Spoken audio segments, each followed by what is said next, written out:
Welcome back, Red Spotters. We're back. It's me, Alexis, and I'm here with Peter. This is going to be Red Spotlight number 342. We're back after having taken a whole week off. We haven't done that in quite some time. All of us had a lot of R&R to get caught up on. Some of us, of course, were unavailable for, some less than refreshing places to be. And David also had a vacation that he went on. So we all were unavailable for what it seemed. He got deported. Well, that's next week's show.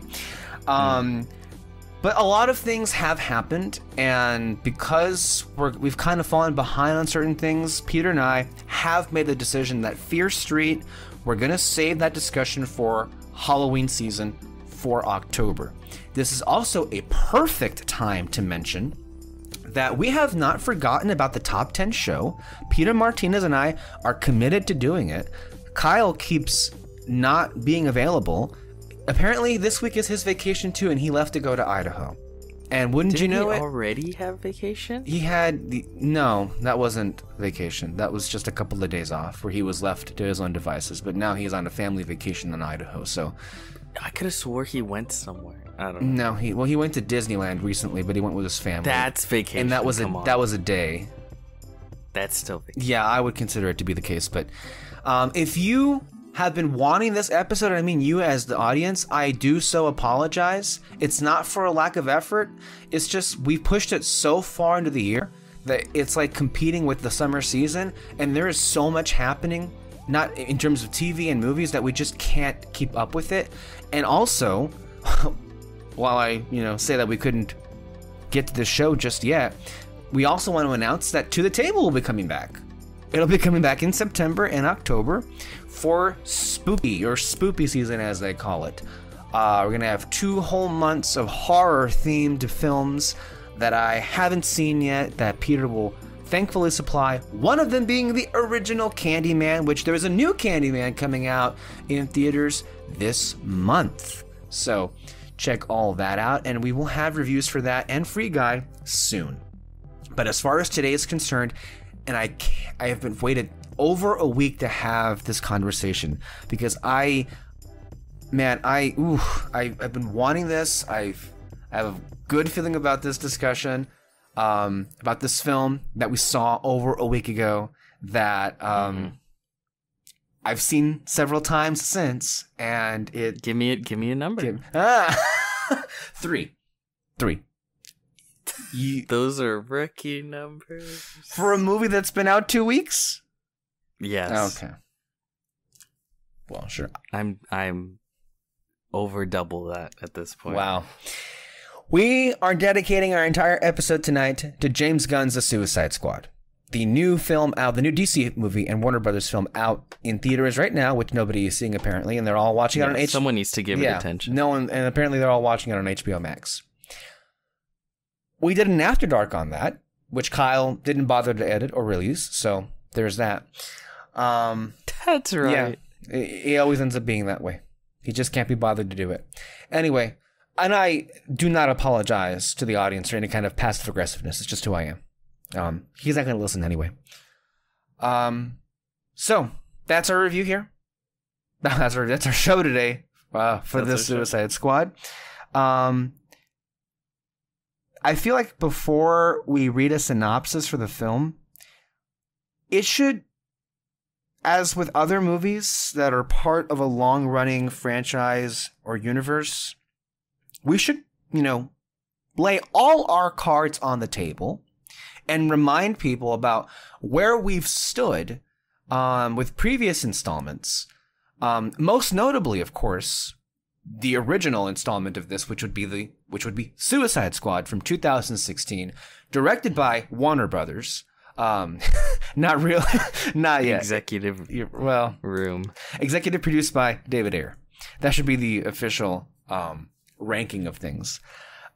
This is an interesting history that you and I have with it, Peter, because Suicide Squad, the original Suicide Squad film came out in 2016, and that was the year when we were really dedicating so much of our time to doing movie reviews on the Barely News Crew YouTube channel. We did several videos on it, and man, was it a real experience because it came out at an interesting point in time when it came to DC films. It came out immediately after Batman v Superman. There was so much excitement for that original film based entirely on those amazing, amazing trailers that they had produced out and everything.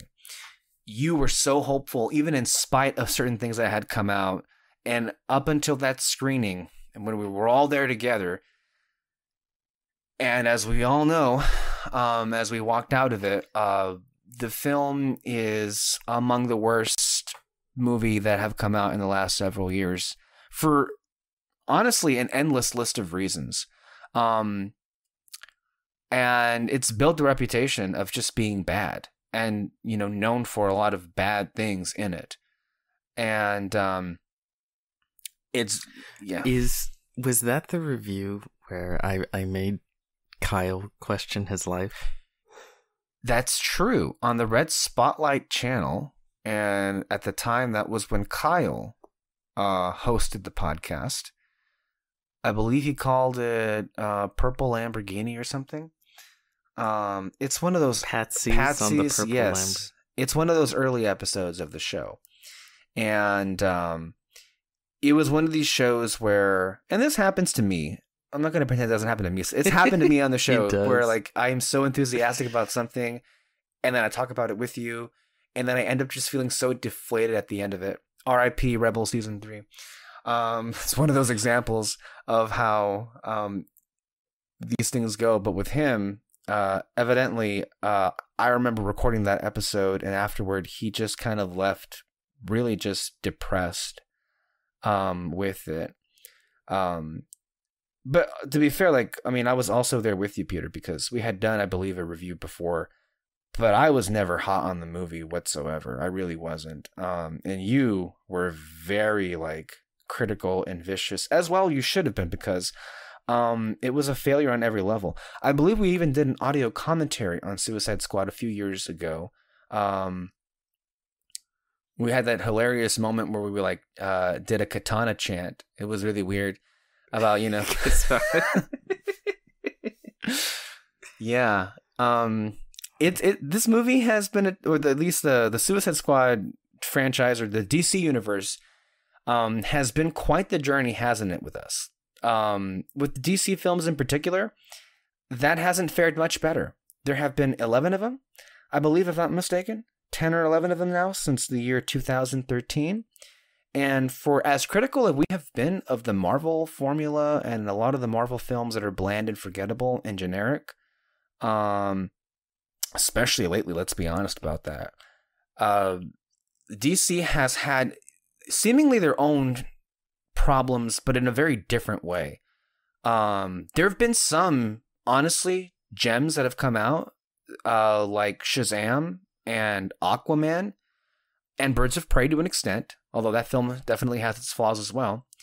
But there have also been some movies that have been some major misses and have honestly been has been some of the worst filmmaking I've ever seen in my life. Namely from Zack Snyder, honestly, if I'm going to be real. Like, I didn't like most, if not all of the things that he did with any of the films. I know we did a review on the Snyder Cut earlier this year, but we may have been tonally, you know, kind to it, but at the same time, it was bad still. It was just a different kind of bad than the stuff that had come before. And as far as the universe is concerned, this never worked as a cinematic universe and still doesn't. Which I don't care anymore at this point, but even what's interesting now is, and I'm disappointed overall with the fact that it's come to this, and that is, I genuinely feel like what I had predicted all those years ago in the review of the first Suicide Squad has come to pass, which is the stink of DC it's so strong, it repels people from watching it, because the box office numbers for Suicide Squad were beyond disappointing. And Delta variant of COVID definitely played a huge part in what happened.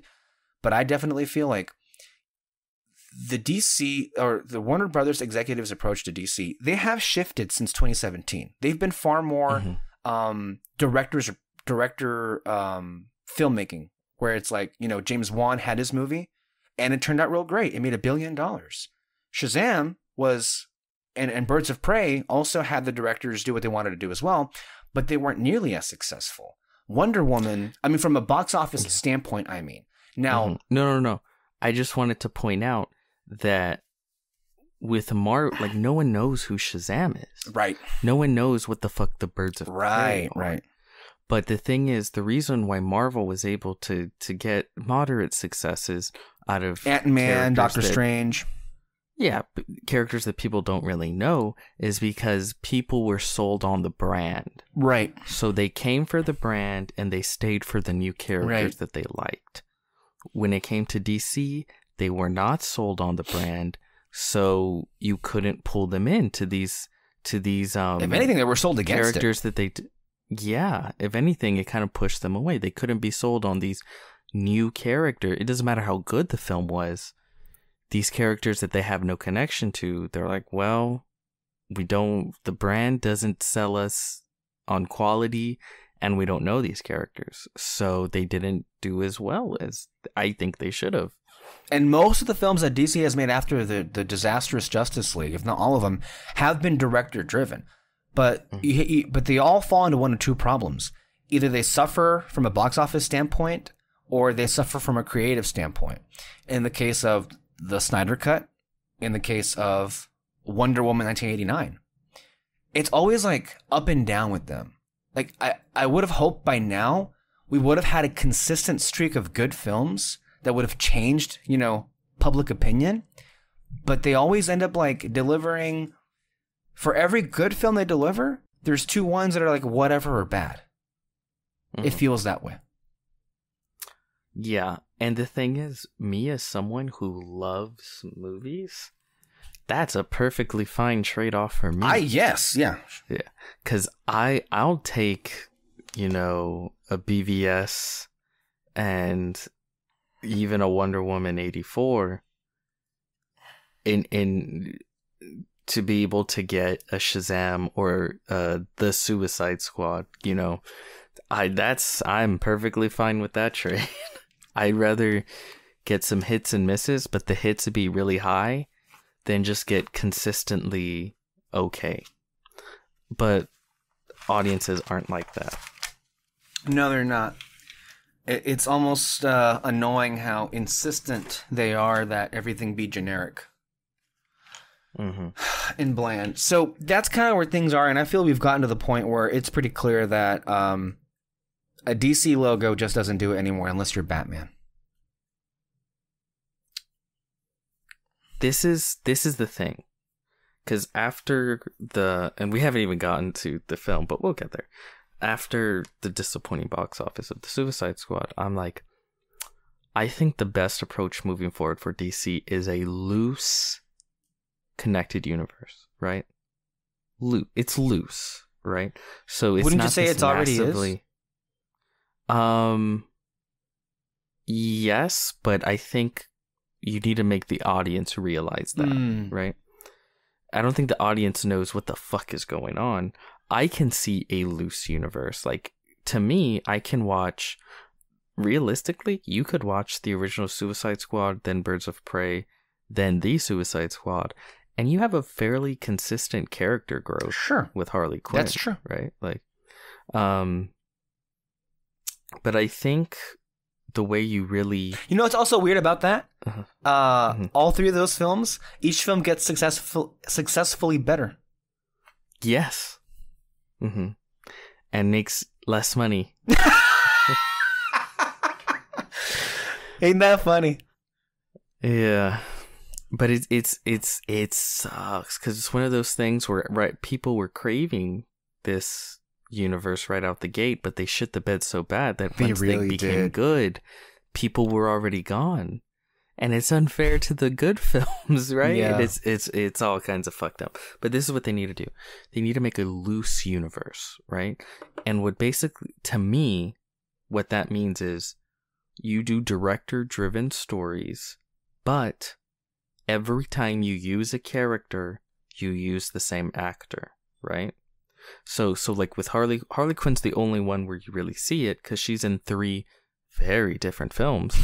Yeah. But every time the character of Harley Quinn is played, it is by Margot Robbie, right?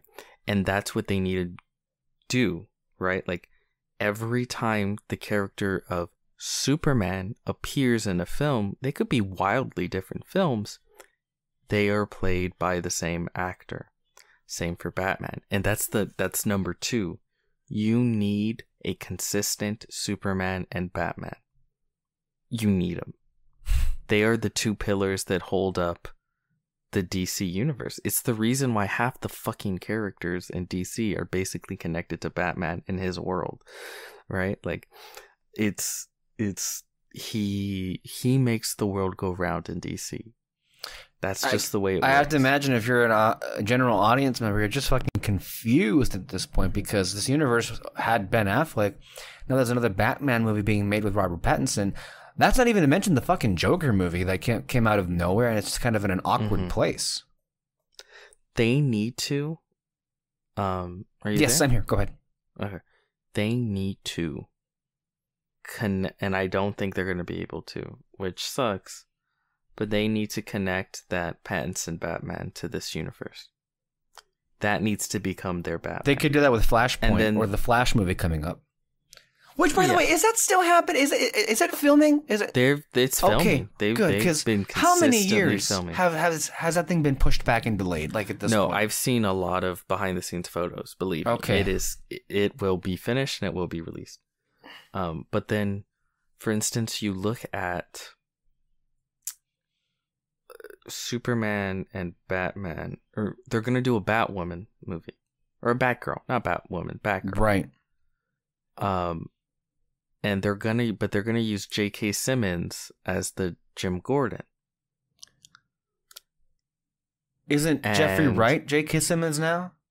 Yes, that's what I'm saying. They're still pulling characters from Zack Snyder's stuff, but to me it's like, okay, bring over the essentials. And to me the essentials are like Harley Quinn, Amanda Waller, because Viola Davis is great as Amanda Waller, Aquaman, and Wonder Woman.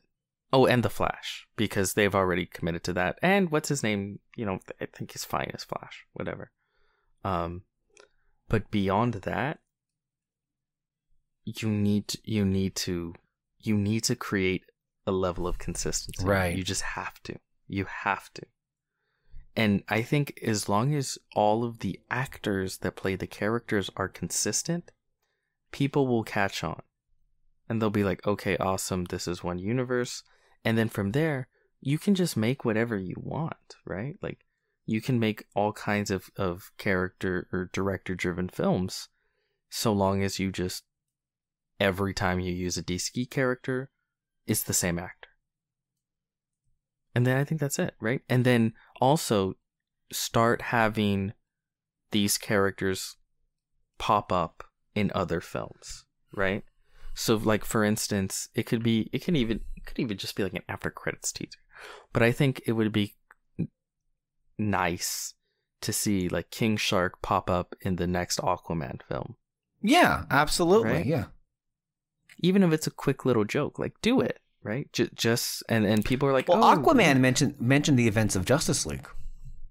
Yes, but I mean, again, it's this thing of like, not really, very quick, and then we move on. Here's a couple of things to mention. They should do that, but they're not. Maybe they'll find a way to like. Are they not? I think with the Flash movie, they'll find a way to rework the universe where Robert Pattinson is Batman and not Ben Affleck anymore. Here's the thing where it's weird. What is happening with Superman? Henry Cavill apparently is out, and I'm guessing they're getting... we talked about it earlier this year, that there's a new Superman film in development, but that's clearly its own thing, and we have no idea if that's going to be even connecting to this. And then it's also the issue with Wonder Woman, where her second film really bombed on all levels creatively. And I really wonder... Here's the thing. with Birds of Prey and Wonder Woman and The Suicide Squad, and if you want to throw in Shazam in there, where it kind of like really underperformed from a box office standpoint, all 4 of those films were given the license to be director driven. Mm-hmm. That's how many of those in a row have to underperform before WB goes, we need to step in and do more like oversight here. Even though our problem with the first couple of films was that we kept fucking with everything that was going on. But that's the biggest issue, right? Like, people want Batman and Superman. Yes. It's the same thing with Marvel. Yeah. You establish your core team that everyone gives a... This is the reason why half of the trailers and posters for their first Spider-Man film were just like, Iron Man. Look, it's Iron Man. Robert fucking Downey Jr. Mm-hmm. Iron Man. Like, they vomited it all over the screen because they know that if they let people know, like, hey, your favorites are here, it's connected, people will be more willing to show up. Yeah. Can you hear that? Yeah, that? I hear that. I was wondering what that was. Sounds like an alarm. It's like a neighbor's alarm. Oh no, what's going on? I don't know. Fuck them. Is it the Suicide Squad? If so, you might want to take cover because they leave a lot of destruction in their path. Do they? Right. Especially minorities. They fucked up Minority Island. Oh my god. Yeah. No, but yeah, I think the core of what they need to do is just make it clear to audiences. Not only is it connected, but this is our Superman and this is our Batman. That's the number one thing to do. And once you have that oriented, I think it'll work, right? But also have those characters featured prominently in other films. Mm-hmm. Like with Shazam, it's like no one knows who Shazam is. And because you don't have the fantastic branding attached to it, it's gonna suffer. But if, you do a Shazam Superman team-up film, or at least just he pops in and you feature it prominently on the trailer and even the poster, like with Spider-Man Homecoming, ba-boom, you got a stew going. The Birds of Prey is really just, in retrospect, kind of dumb because they should have just called the movie Harley Quinn. They should have just... Or just do Gotham City Sirens, because you also had like other like A-listers, right? Like Poison Ivy.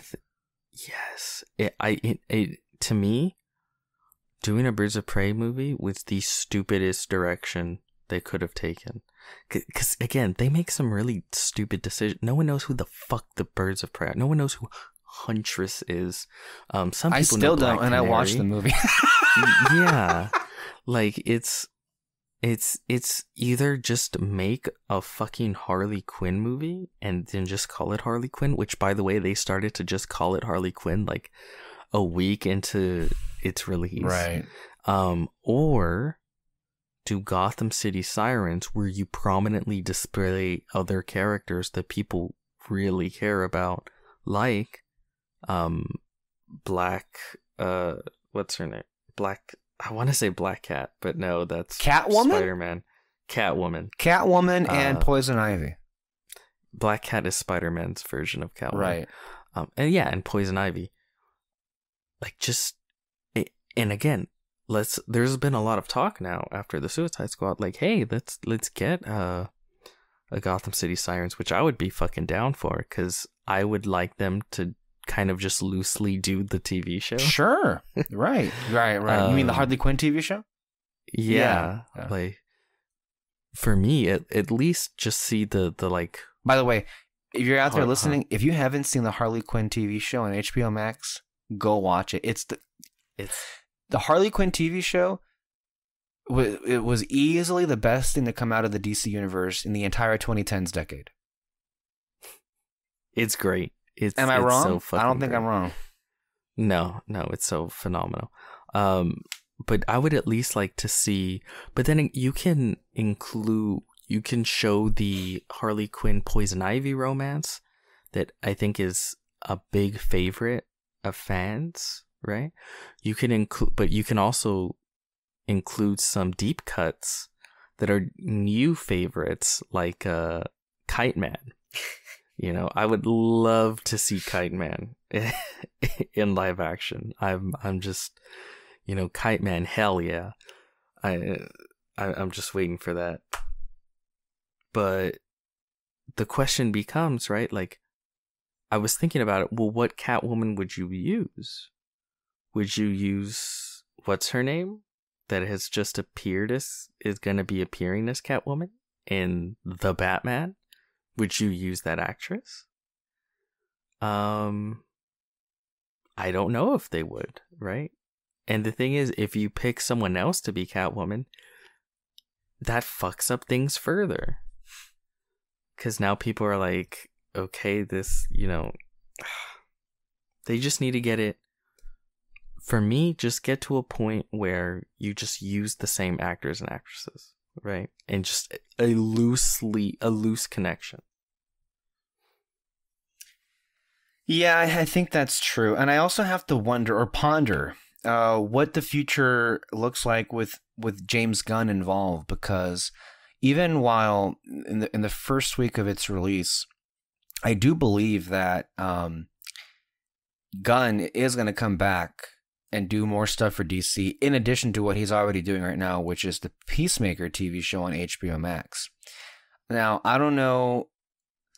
I saw on my YouTube subscriptions, just scrolling through some videos, and there was an interesting title of one of John Campia's videos, and that is could James Gunn do a Justice League movie?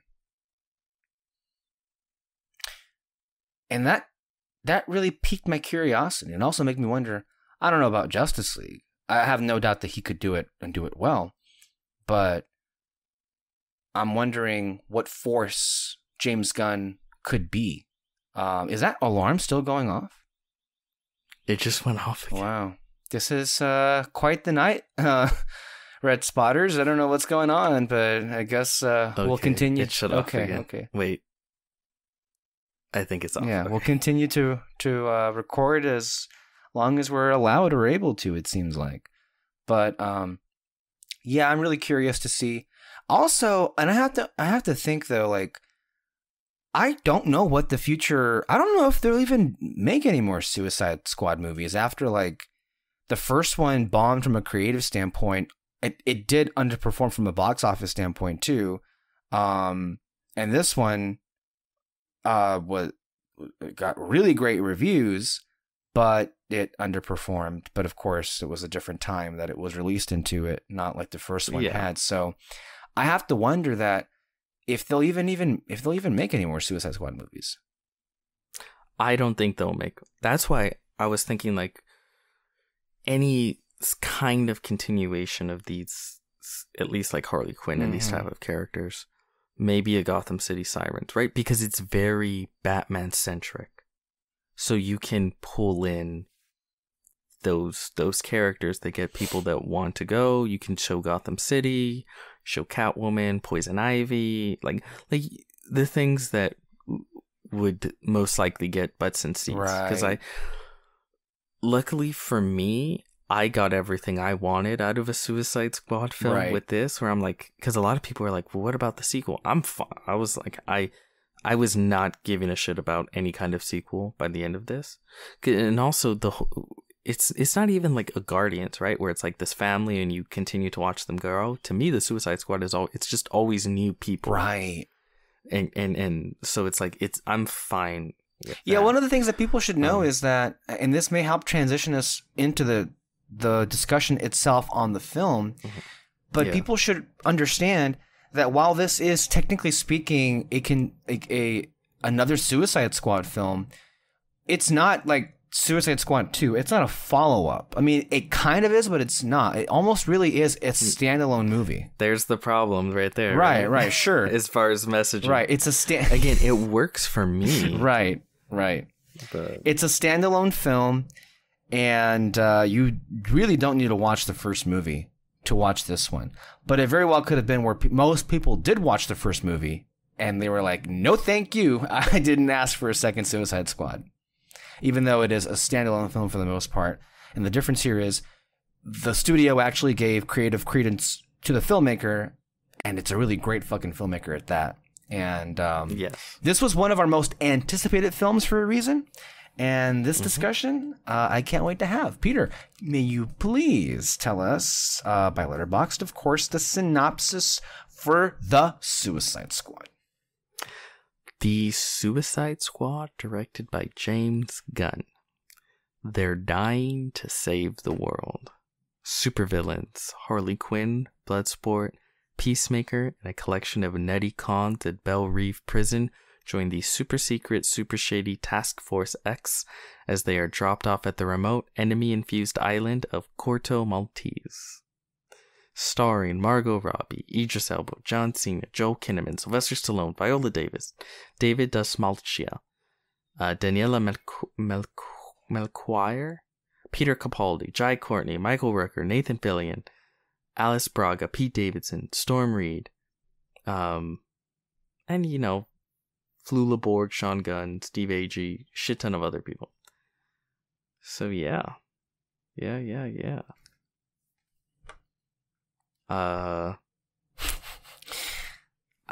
There's no real suspense to this. I don't think so. I think it's pretty obvious. I think we've made it clear already. I think it was a done deal from the day it was announced that James Gunn would direct the film, if we're being honest.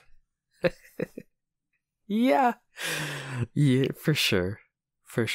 Well, I guess I should ask you this: how funny is it, or at least how does it feel? Because you despised the Suicide Squad. So did you, right? No. Yeah. Okay, but I'm coming at it from a different angle, right? Because right. the idea of the Suicide Squad and like the story, like I came in and going like, oh, I love this characters, and I have like sort of a comic connection to it, right? And you, like, this is the first time for you even hearing about any of it, and then just hating it, right? So it's a much bigger jump. For me, it was just like, oh, I love this. Oh, darn it. They took this thing I love and kind of fucked it up. For you, it's like, I don't know what this is. Oh, now I know and I hate it. Right? So how is it to just get that, but then go like, oh, this thing I hate, now I love? Yeah, I get what you're saying. It's probably something that's never happened before. I hated the first film, as you said. I had no interest in it, and I'd like to think that everything I got from the sequel, from this Suicide Squad, is what the first one should have been. I think all the things that the first film did wrong, this one did right, and then some. Let's just be real about that. The first film, I had no reason to give a shit about anything about what was going on, and in this new film, it gave me all the reasons to care and more. So, I'm thankful the film came out when it did, because it's just a reminder of what a terrific filmmaker Gunn is. I don't remember any, I mean, to have a film like, just like, this technically is a sequel, right?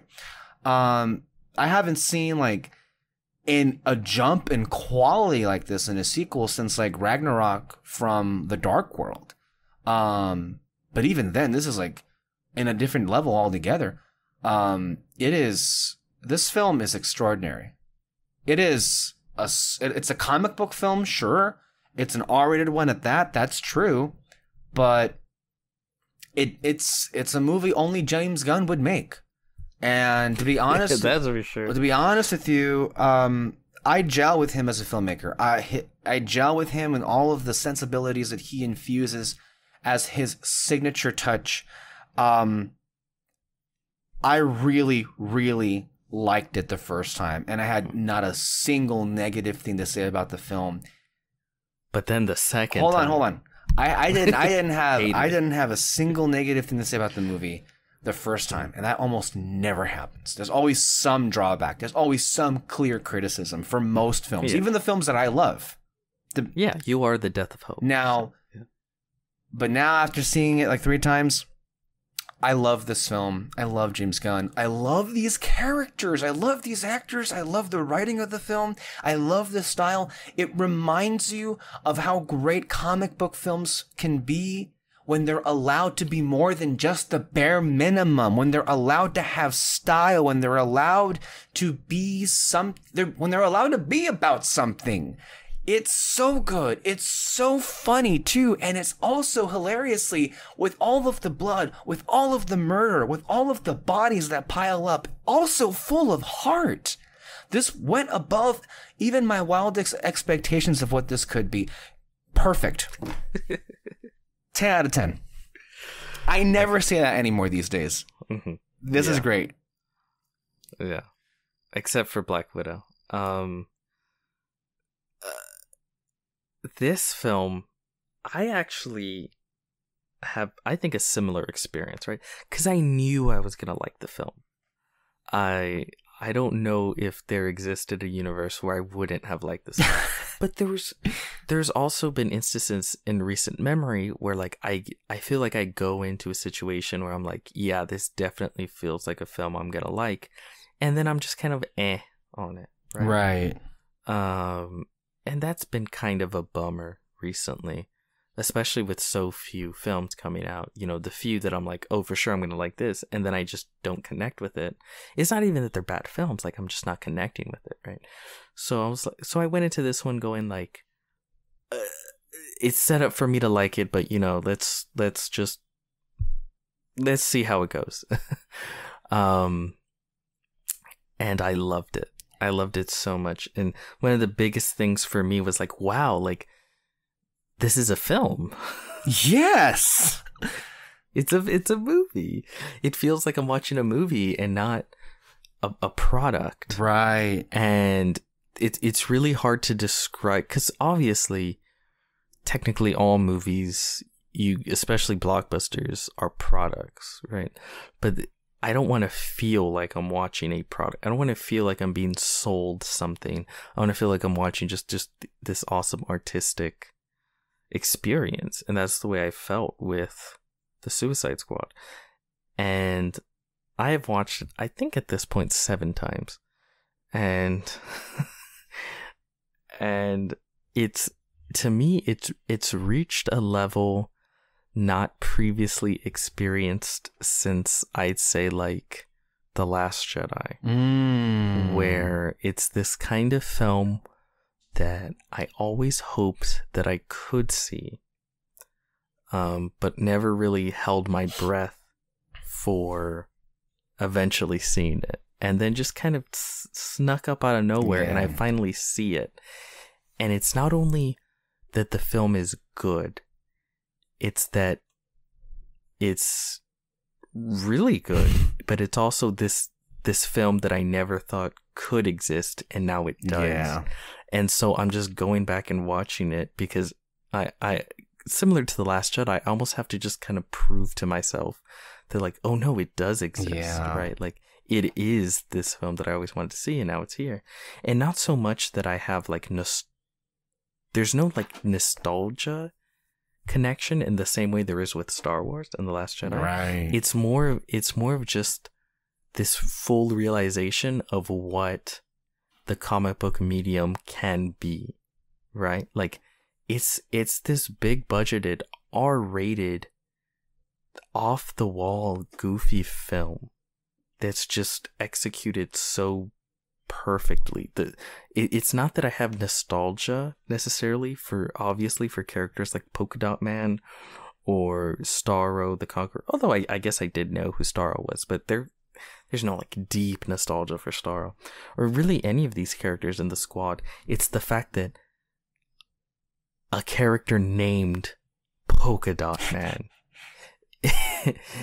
and Harley Quinn and Ratcatcher, you know, the big third act is Polka Dot Man throwing polka dots at a giant starfish in his zombie army as Ratcatcher 2 uses her rat controlling powers to climb the giant starfish, and Harley Quinn pierces the eye with the javelin from the superhero character called Javelin as rats crawl inside and tear apart the giant starfish from like it's insane. It's crazy, but it's everything that sort of sums up how awesome and fun comic books themselves are, right?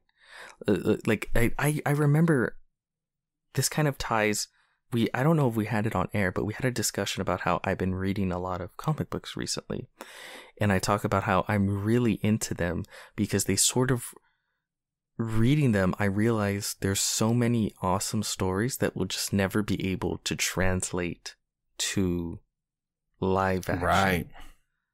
Because of just the sort of history that exists there and the over-the-top zaniness. And there's just so much crazy things that lie within comics that even something like the MCU gets close to it because they're able to build to it, but it's just, there's just certain things about comics where I'm like, yeah, I'll never be able to see like these kinds of stories get the light of day on the big screen. And to me, the Suicide Squad is sort of going like, wow, they did it, right? Right. They told these kinds of stories on the big screen, and it's awesome, right? And in going to The Last Jedi, it's like, I'll never be able to see like this kind of Star Wars film again on the big screen, but then it happened. And it's like, it's not just that the film is awesome and I love it, but it's this thing that I've wanted to see forever, and now it exists. And it's the same thing here with the Suicide Squad. Suffice to say, I love it. Yeah. You've seen it 6 times at least. I've seen it 3 times at least. And honestly, it's the kind of film that it kind of irks me to an extent that it's not being talked about and loved about more. So, I mean, it got critical acclaim across the board. Oh yeah. But you know, for all this year has been dominated with like fans going crazy over something like What If or even Loki, which admittedly is quite good. But that last episode is the stuff that really like, you know, gave people hard-ons, except for you and me, it seems like. Yeah. Suicide Squad, this is the stuff that gets us going. This is truly special. This is a work of art. And I can't say that even with comic book films that I love. This is the first DC film in a long time that I not just really like, but love. I loved it so much, I even have a poster of it. And if I have a poster of it, that means I love it. You sullied your room with the DC poster? I know 2016 me would be so disgusted. Honestly. If we could go back and say one day, in this room as you now curse the Suicide Squad, it will one day hold a Suicide Squad poster. Right. Oh, you would be offended. I would have laughed in your face.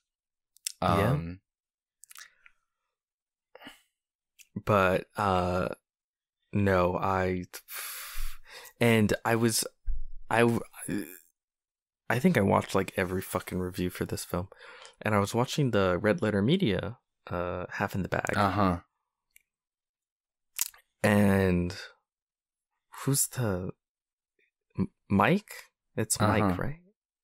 Okay, yeah. He was talking about how, like, this film for him kind of represents a fork in the road, at least for him, insofar as, like, this is the kind of shit, the only really comic book shit he can stomach now. Like, this is where his interests lie when it comes to comic book films.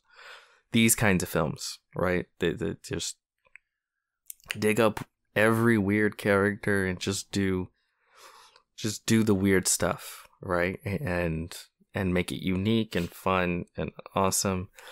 And I think especially, and they use the comparison, you know, the Suicide Squad and then Black Widow, right? Yeah.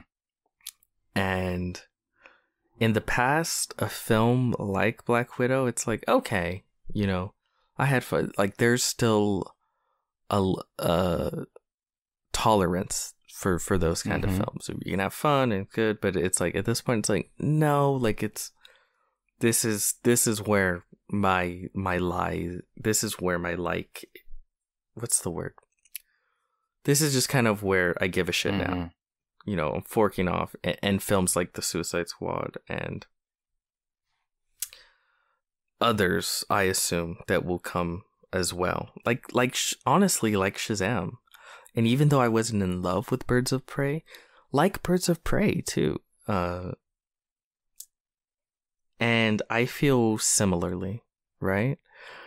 Because, well, Black Widow wasn't a bad film, and I definitely was entertained while watching it. I just can't anymore. No, I can't anymore. I'm done with it. I can't have the bottom of the barrel. I can't have this any longer. And I mean, it's so infuriating to think about that movie. It's so infuriating to think about that movie still. And not to turn this back into Black Widow, but like I shared with you the deleted scene that was supposed to be the original ending of that film. And I was so unbelievably enraged. Describe to the audience what that scene was, Peter, and why it made us angry. It felt like it was the original ending for the film, where like she goes back to the house that she was in for 3 years in the American life that she led. And, you know, you see kids running around playing Avengers and stuff. And then she runs into a little girl who happens to notice her. And she does the little, because Black Widow has her little handguns. She does the thing to her, and Natasha does it back. Right. And it's just this poignant moment for the character that I waited the whole film to get, that to me was like bare minimum. Right. Like I walked into the film I didn't think they wouldn't do that. Right. I'm like, of course they're going to do it. Right. Like it's the bare minimum that I expected. And they didn't even have it at all. Like the film ends with a toss up to a film that came out years ago.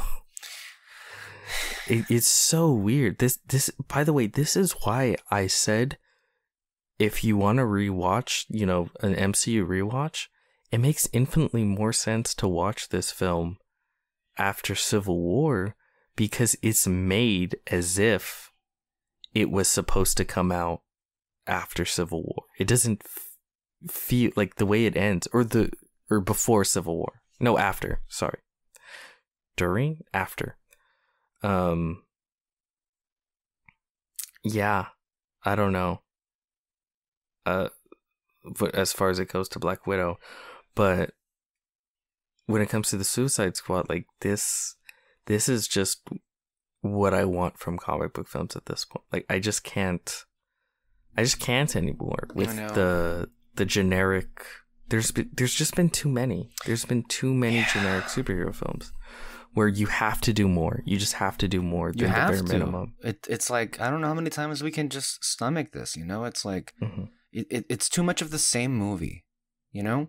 This weekend, I saw another one of these films that falls into this trap, but it's in a different genre. And while still enjoyable, and you know which one it is, and it's the conventional kind of movie it is, and it still's got some good stuff in it, but overall it's like, we need to move beyond this. We need to move past this, because while the general audience may be content with doing this all the time, I certainly am not. I just am not. No. And these films are less films and more just like filler episodes in a forgettable season of TV. And I think that's being kind. Whereas others would even call them as like just use words like heartless, soulless products, which they are to an extent. Mm-hmm. Whereas this movie doesn't have that. It has it's the DNA of James Gunn, and it you just know good writing, not just when you hear the dialogue, but when you see how the movie goes, good direction. This film is so expertly directed. I love the movie, how it, begins with the point of view of Savant, the Michael Rooker character, and a lot of the major action pieces come, you see from his perspective. It's just so inspired. It just makes you think, man, if most comic book movies were made with the sensibilities that this director has, just imagine the possibilities. To me, I don't know about how you feel about this, because it's kind of strong, but I think this is easily James Gunn's best directed film. I think yes. I'm not saying it's my favorite of his. I know that's not. I know that's what you're saying, and I agree with you. I agree with you 100%, and I think it would make sense because he is progressing, he is growing. No, but yeah, that's why I think it's awesome, right? Because you see the skill level grow with each film. Yeah. To me, anyway. Absolutely. I think so. Yeah, it's been an upward trajectory from. As far as blockbuster movie making is concerned, which is the last 3 recent films he's directed, from Guardians to Guardians 2 to Suicide Squad, it has been a continual upward climbing situation that we have here. I think it is easily the best directed movie he's made. Now, for the record, in case people misconstrue things, even though we just clarified it, that isn't to say that Peter and I are saying it's our favorite of the films that he's made, but it is the best directed. Why? Because just look at the movie. Look at how the camera is held. Just, oh God, there's so much to gush about, just the filmmaking behind this. And how often do we get to do that with a comic book movie these days? Yeah. No. It's so good from the very beginning. The way it's edited to the song choices they all work really, really well. They're not annoying, right? Which I think is very hard for modern films to do, because they love throwing in pop songs and then they're just fucking annoying. Here they're expertly done, from the back and forth time, the way time works in the film, where sometimes, we go backwards to see previous information that we didn't know, to the fact that you're juggling much more than a handful of characters and more than a few through storylines, through lines that weave in and out of each other. And they're all done just so well, just so expertly, like a fine craftsman. It's one of those things where, for me anyway, within the first 10 to 20 minutes or so of watching a film, I think you can tell whether, what you're watching is finely crafted or not. And I think after that, you just kind of sit back and enjoy the ride, instead of, when it's not as well done, there is I find myself sort of analyzing things, even though I don't want to. I just want to be sucked into the film. With this film, I was just sucked in, and I just went with it, because everything just worked so well. The intro is the fucking greatest. I love it so much. It's so good. I guess we can start there. But what I love about the intro is, I think back to that original Suicide Squad. And by the way, I don't think we've said this yet. I don't blame David Ayer for any of that shit. Oh, no. Mm-hmm. Maybe at one point in time, before we knew all the stuff that came to light, we were blaming him or something. But even then, I feel it was apparent that it wasn't him that was the problem. There was pretty clear studio interference that happened. But no, David Ayer, I feel endlessly bad for him. I really do. But yeah, it was a bad movie. Yeah, but what's crazy about that film is it has 3 false starts to the beginning of the film. Mm-hmm. it feels like the first 40 minutes is just setting up the characters. And even then, by the end of the film, I feel like I don't know these characters. Whereas within like the first 10 minutes of the film, maybe even less, you're introduced to a whole new squad. And you're introduced, get to know them, and then watch them all die. And I felt like I understood those characters more than I did the entirety of the original squad in the Suicide Squad. Yeah. That first group that just gets annihilated. Honestly? Yeah. Yeah. Because they just have a few lines as they're like flying over to Corto Maltese, and they're like talking to each other, and this just, and also just the way, the dumb shit that they do once they're on the beach, and the ways that they die. There's so much character in so little time. But what's great is you understand the entirety of what the Suicide Squad is in that opening, right? You don't have to have someone sit down and just tell you things, right? Just explain them. This is what the Suicide Squad is. Did you do it again? This is this character. Did you do that again? No, I didn't. Yes, you did. I think your audio is going in and out. Yeah, there's clearly audio connections. Okay. Okay. But you don't have characters sit down and be like, I'm going to explain the backstory to all these characters, and just sort of talk at you right through the screen. Whereas this just perfectly shows you through actions what this film is, what the tone is, what kind of film is, the way anyone could go at any moment, the danger that's there, the ruthlessness of Amanda Waller and her people. Like, everything is perfectly set up. And then we go back and we get to meet the real squad. And the way all of that is set up, I think, is perfect. I have nothing to add. Yeah, that's true. No, man, I just think on every level, everything you see in the film is to enhance the narrative. It's for a narrative reason, for a character reason. And I appreciate those choices. Not once did I think anything here was being used for setup for something else. And I cannot express to you how much I appreciate that, especially when other franchises are hell-bent on always and only in just teasing what comes next. And like this, I believe, as you mentioned before, was just concerned with telling a good story and being a good film. And I think we need more of that. Honestly, we need more focus on telling its own story instead of devoting some of its time to setting up what would come the next time. That's just how I feel. And because of this movie, I love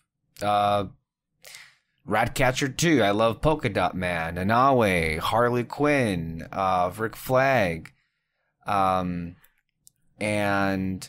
what's his name? Bloodsport? Milton, but also Bloodsport, the Idris Elba character? Yes. Bloodsport. As was, all of that. I've come to love those as characters because of how much character work went into them. Thank you, James Gunn. Even the extended cast, there was, I honestly feel like every single actor, whether it be a big role or a small role, I felt Gunn got the perfect person to play that character. Up and down the list, honestly. I'm talking about Peter Capaldi. I'm talking about everybody, man. From even the actors that play Amanda Waller's crew. Even they were they're great. Wonderful additions to the ensemble. I haven't a single bad thing to say about this movie. Well, you know what? I'll give a negative. No, I will not. I refuse. You refuse. No, I'm kidding. One more thing I want to say. I appreciate the fact that Gunn uses songs that most people don't know, also songs that are not used in every other fucking movie. He always finds great soundtracks that most people, I'm sure, wouldn't think of in this day and age. Number one. Number two, I don't think, and this happened with the first Guardians, well, I don't know the first Guardians. Maybe I know this happened the first time I watched Guardians 2. And it definitely happened the first time I watched this movie, where I walk out and I really, really liked the movie, not realizing how much I actually loved it. And then when I go back and watch it later on, I realize how great the writing is. I realize how great the film is. I don't think one viewing is enough to appreciate James Gunn's true brilliance. Because, and especially with the jokes that he writes with the characters, they're the kind of jokes that you don't realize how funny they are the first time. And then you see it again, and then you're constantly thinking about those in your mind, like, wait a minute, this was really funny. Like, I was laughing so hard, because I was watching it here in my room on HBO Max the second time, and I was like, man, this is so funny. I'm like laughing all over the place, and you catch things you missed the first time. It's everything and more I want in these kind of movies, and just a movie period. So far, it's my second favorite movie of the year, easily. Second. Ooh. What's first, I wonder? That shouldn't be in question. Did Agents of S.H.I.E.L.D. release a film? Yes! Oh, no, man. No, I mean, come on. I feel kind of how do you not know? Oh, really? Yes, really. Okay. Yes. Okay. Come on. No, I didn't know it was at that level. Okay. I would hope it's at that level for you, at least near the top, because it's a great fucking movie. I agree. I won't say what it is here. You will just have to listen to our top 10 of 2021 right to find out. Right after we record our top 10 of 2020. They will be released a week between each other. The top 20 of 2020 and 2021. But you talk about the music.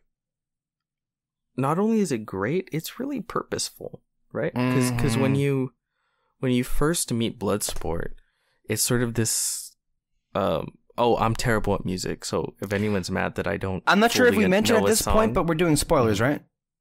Oh yeah, spoilers, okay. Guys. I'm terrible at music, so if you're like, how do you not know what song that is, and fuck you. I don't know. That's what David says all the time too. Yeah, but the first song that introduces Bloodsport, it's very sort of just like, it's this slower, somewhat melancholy song about wanting about love, right? And needing love. And that's kind of Bloodsport's character arc in a nutshell, right? He's this broken person, and he talks about how his father beat out any good in him when he was a kid. And now, because he believes there's no good in him left at all, he pushes his daughter away. And it's, by the way, I loved that scene between him and his daughter. God, wasn't it good? It was so good. Where he's like, you stole something as stupid as a fucking TV watch. Right. It does other things too. No, but his sort of, and that, and that negativity within him, or sort of that bad within him, is represented by his fear of rats, because he gained that fear of rats when his father basically tortured him, and his whole journey along with everyone else within the core group that survives till the very end, is about broken people sort of learning to love, and open themselves up to love. But I think, which is a common theme for Gunn movies. Yeah, but what's really great is I think they show at the end, in order to receive love, you got to give it first. Yeah. Right. To grow in that way, you have to be willing to basically be a good person and look and put love towards others first, right? Because it isn't until after Bloodsport makes the call to be like, fuck it, to do the heroic thing and save the city, that you get that ending and that last song about, you know, basically, you know, I just want to be loved by you, da da da. And it's basically like, life is fucked up, but I just want to be loved. And he's finally, you know, trying. He's reaching out to the rat and getting over his issues between Bastard, him. you took that from me. I wanted to say that next. That was the moment. Moment that stood out to me that I wanted to comment on. My favorite musical cue of the film, and that was the song Go ahead, take it So away. Busted from Culture Abuse, and it's been stuck in my head having, you know, seen the movie. And it's like, yeah, it's a short song, but those last couple of lyrics are like, I just wanted to be loved by you, paired with, like, you know, Sebastian the rat, you know, just like approaching Bloodsport and him reluctantly, but finally reaching out and petting him after trying to avoid doing so the whole film. It's just like, it's everything. It's everything, honestly. And again, as you say before, Gunn knows exactly how to end the movie. It was the perfect note to end it on, the perfect way to close out Bloodsport. He's a fucking genius. And I personally feel like not enough people recognize that to the level that it should. Because I've seen so many people who are like positive on the movie, but not nearly as high as they should be. Why aren't you comparing it to Citizen Kane? That's not what I meant, but I know that's kind of like I come across this way sometimes. I'm kidding. No, but you're sorry. No, that was my favorite musical moment of the movie. Oh, aside from one that isn't a song, but it was like my favorite moment. But we'll get to that. I will agree in so much as, like, even people that love the film, they're like, the praise is pretty much like, oh yeah, it's really fun. He knows how to make a fun movie. And I'm like, I agree, it is fun.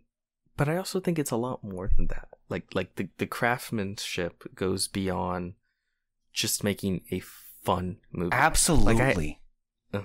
Like I haven't seen Free Guy yet, and I think we're gonna go ahead and watch. We that meant next to, week. but you know, we wanted to see it for sure. David saw it, by the way. He really liked it. Oh, okay. No, like I'm hoping to really like it too. But I have a feeling that that's probably gonna be a film where it's like, yeah, it's really fun. It won't be the most well-crafted film in the world. It won't have, you know, really tight pacing or, you know, any of that stuff, but it's gonna be really fun, right? And I do think James Gunn, of course, he makes extremely fun films, but I don't know. I think they're really tight, incredibly well-crafted pieces of art as well. Like they really rise above a lot of the contemporary films around it. But no, tell me your favorite moment. It's hard to pick at some points, right? Because this is so good. But my favorite moment of the, I feel like I'm jumping straight to it, but I just want to get to it. Like, I really loved a lot of the characters and connected with them, but perhaps the heart and soul, to an extent, was Ratcatcher too. And Peter, in this time, can you please look up who was the actress that played Ratcatcher too? Because I think she was just great. Yes, I mentioned her right now. It was Daniela Melchior. Ooh, she was so good. She was great. But She's great. The story that she had with the story she had with the backstory she had with her father, played by Taika Waititi, and the rats and everything, was just really interesting and also kind of like heartwarming. That even got more so when it reached that climax where she uses her device and the rats take back the city, to finally beat Starro the Conqueror, as they call him. But as the rats are engulfing Starro, and the music is the rock music is kind of like the sweet sentimental rock music is like built up, and we see a flashback to Ratcatcher 2 as a little girl with her father. And man, that line, it's one of those lines that just sticks with me when she asks her father, "Why rats, Papa?" And she's like, "Rats are the lowest among us. If they have purpose, and so do we." Mm-hmm. And I just, at a loss for words. Like, it really is an emotional moment in and of itself. And then when you cut back to, what's happening, in sequence, and Ratcatcher 2 clearly remembering that moment and her just like breaking down, tears of joy for her love for her father as, they're doing this heroic thing. It's moments like those are what I dream of, or what I would love to have, but never really get most of the time with comic book movies in particular. And I think it's moments like those that, quite frankly, general audiences don't appreciate nearly enough and dismiss as overly sentimental. That's the stuff that personally I connect with. It's cheesy. Well, sure, whatever. They dismiss it as that, but it's that to me is what moved me. And I can say that about a movie called The Suicide Squad. Which is crazy, right? Yeah. But that's also another thing I think the rats represent, because the rats represent them. Yes, that's true. The Suicide Squad, because that's the whole reason they're on the Suicide Squad. They are the low list of society. If they die, no one will care that they're dead. That's why they're on the squad. They're scum. They're basically they're nothing. And through the film and through each other, it's sort of this sort of defiance of like, well, they're not nothing. And it's this, again, Gunn wrapped it up beautifully in that line you just said, if they have purpose, then so do we. The Suicide Squad had purpose. And again, the Javelin had purpose. Harley Quinn had purpose. They all had purpose. It's just so well done. And I think the point where in the film, are you there? Yeah, I'm here. I'm listening. Go ahead. Okay. I think the point in the film where I'm like, man, I can't believe I'm watching this, but I'm so happy that I am, was when Polka Dot Van's mom is just smashing buildings. and it's just this image of this woman just destroying the 50-foot tall woman, and he's throwing polka dots, and she's like screaming in pain. I'm like, this is so ridiculously silly, and it works so well. And again, it's one of those things like, this exists and it's so awesome, and I love it. Also, the redesign, I know I don't know how much you give a shit about this stuff, but the design for what's his name? Bloodsport. Like, that whole design was entirely made, I think, just created by James Gunn, because his original comic look he's an army guy with like a bandana. Really? It was like in the 80s, everything rips off Rambo and shit. He looked like a Rambo knockoff. But and it's very clearly like Xenomorph inspired, with like the helmet and the blue. And his power at that time within the comics was that he can sort of teleport weapons to himself. And the way that Gunn sort of reinvented that, where his suit is made up of like these little nano weapons where they can just pull them out and it creates a weapon. It's so cool. Like, it's so, I really, really dug it. I think visually it's really, really cool. Really am grateful for Gunn being able to, you know, use characters from the first film and kind of give them renewed purpose and just a redemption. With two, case in point, I love Joel Kinnaman as an actor. I actually enjoyed him in the first movie as Joel Kinnaman. With Rick Flag, I mean, he was just kind of there. But they gave him some great stuff in here, too. They gave him an emotional moment, a hero's sacrifice, if you will. And then also with Harley Quinn, I think it's everything that you would have hoped from a live-action Harley Quinn realized. And you have an amazing sequence with her that is... I guess one critical thing I will say is that it felt very much like a redux of a sequence from Guardians of the Galaxy Volume 2 that featured Michael Rooker as Yondu. But aside from that, it was amazing.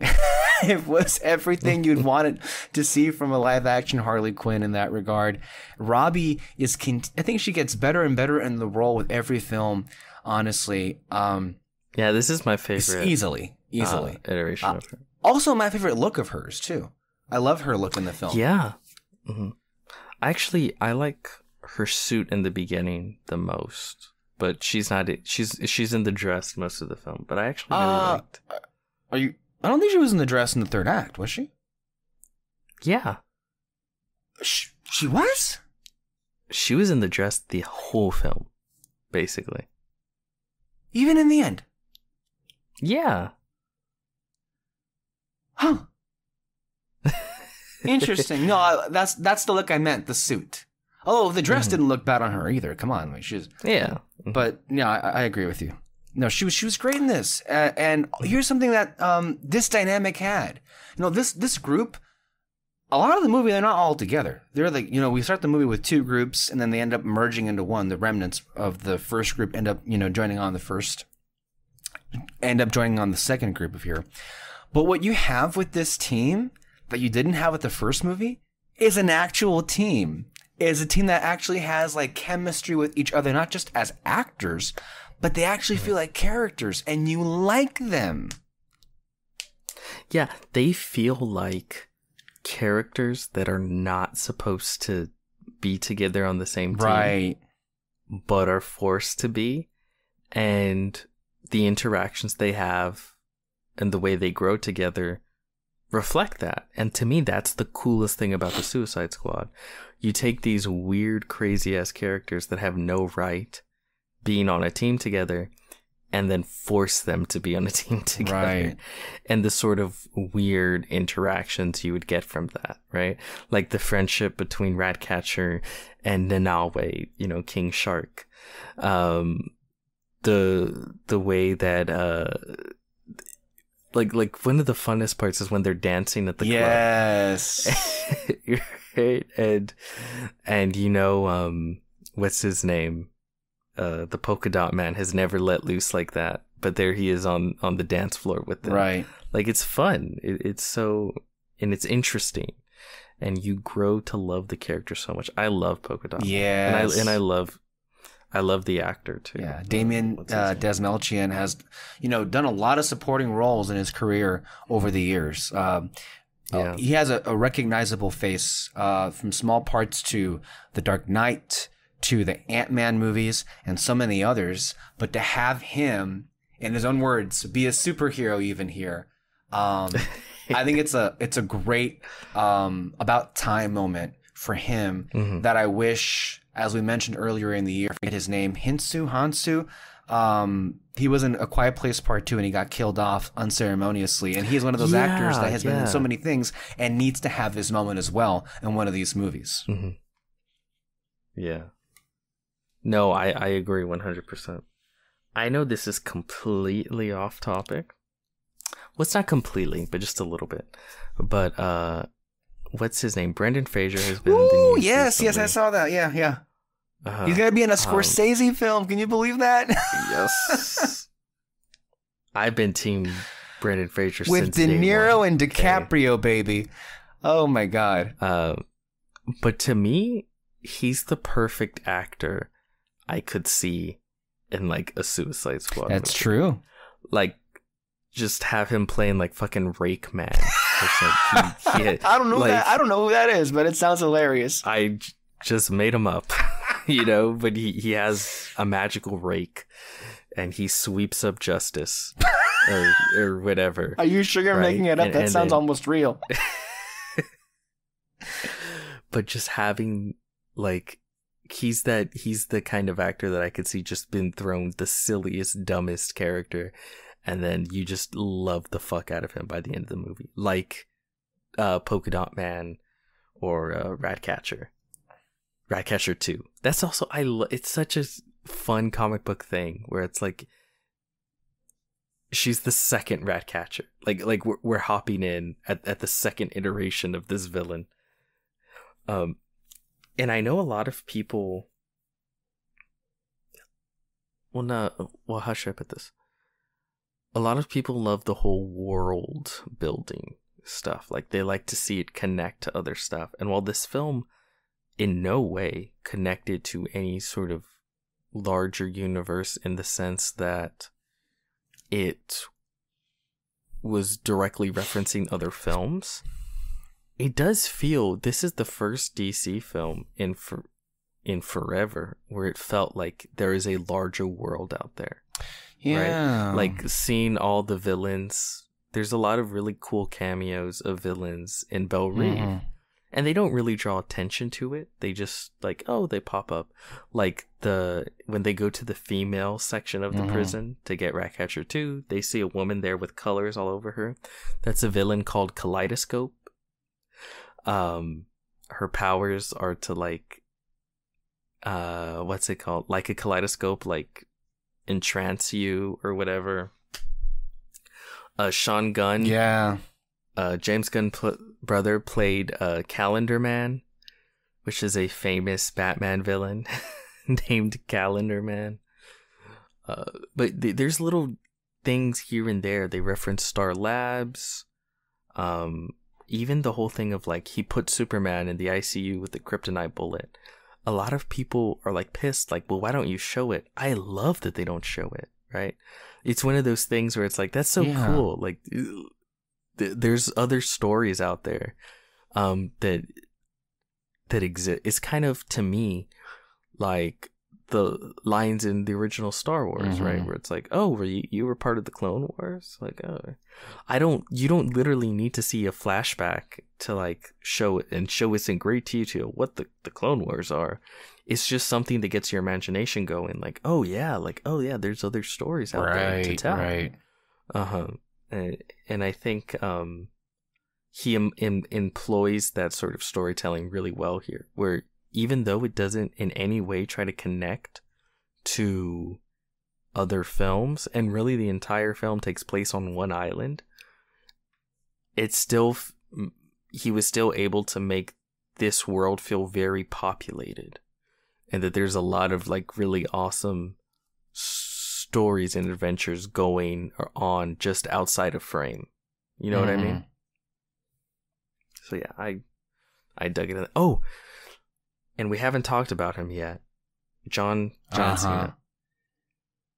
He's a really good actor. Yes. I've been saying this. He is a better actor than I think he gets credit for. He has emotional scenes where he has to convey complex emotions towards the third act. And I think he does a really good job. Like, because, spoilers, as you already know, when he turns on the squad and is basically going to get on a one-on-one with Rick Flag,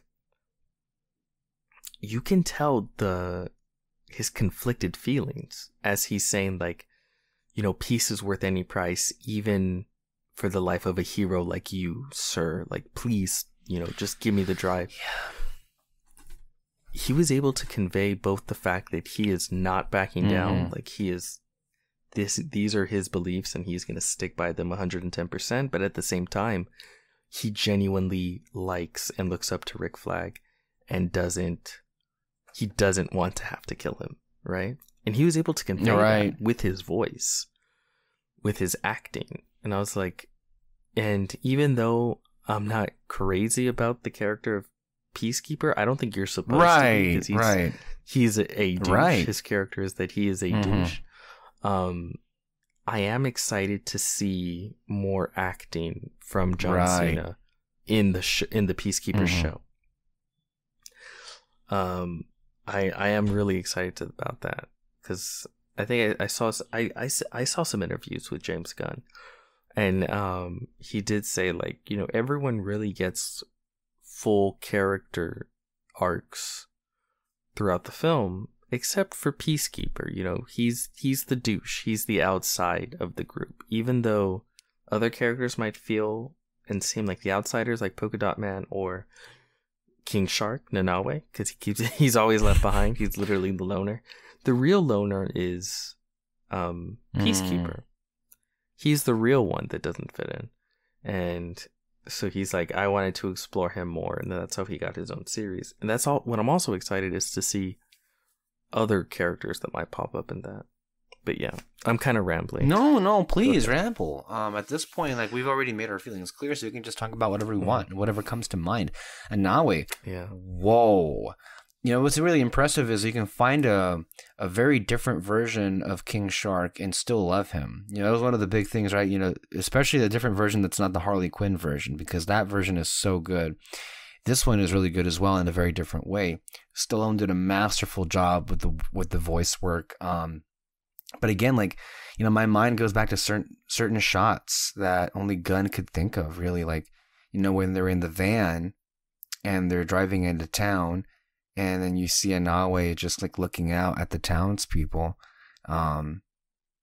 This creature that, you know, is just so much of an outsider. And yeah, it's so, and just visually, right? Like, just with the music and the look, what could have been just sort of like a transition scene of just a shot of them driving, and it just kind of be nothing, just to let the audience know, like, oh, they're driving to the location. You get an awesome little character moment where you don't get much of any dialogue from King Shark, but you get his issue, right? Like, he doesn't really fit in with the human world, but he wants to. He wants to fit in. He wants to belong. And you get that right off the bat as he's reading, because he's trying to fit in. He's trying to say, like, hey, I can read. I'm smart. You know, I'm like you guys. It's so good. And I really want to see the footage of Sylvester Stallone doing the voice recordings. Especially when he has, like, his dumb little laugh. Right. Like, right. Like, I want to see what that looks like with Sylvester Stallone. And the CGI is really good. Really good. And obviously, with all the talk of how expensive it was, $185 million. Although I think I did hear that they came in under budget. Yeah. In retrospect, perhaps that was too much to give to an R-rated movie. I don't care. I'm glad they did, because it looked at. That adds to me going, like, I'm just happy. Right, exactly. I agree with you. But with so many recent movies like Jungle Cruise and Black Widow that had some terrible CG. Terrible. Yeah. This is great. Like, Starro the Conqueror. Look at that. First of all, I want to say this may be the first kaiju movie I actually like, because here you see people actually dying, and you see the devastation and destruction. Like, you see actual people being crushed and, like, being basically harvested, whereas in the entirety of Godzilla vs. Kong, only 8 people died. That was so funny. Godzilla leveled an entire city today. 8 people died. 8 people dead. miraculously, everyone else, the rubble fell around them. But no, that's true. Yeah, that's the other thing. It's just a fucking kaiju film by the end of in the third act. And that's so... This film adds up so much shit. It's like tailor-made for me to love. And you know what's really interesting is that you have a kaiju that the Suicide Squad are up against, and you'd think normally, how the fuck are like a bunch of bad guys with like basic ass powers gonna like go up against a kaiju? And you think to yourself, well, that kind of feels a lot to what I forgot to say was the powers actually make sense in this movie, whereas in the first film, their skill set didn't make sense for the villain that they were going up against, which was Enchantress, right? And yes. I always think back to and me cracking up when you said, what are they going to do? Harley Quinn has a bat against the Enchantress and everything, right? And then you also had these gods dying with a little grenade, like bombing or whatever.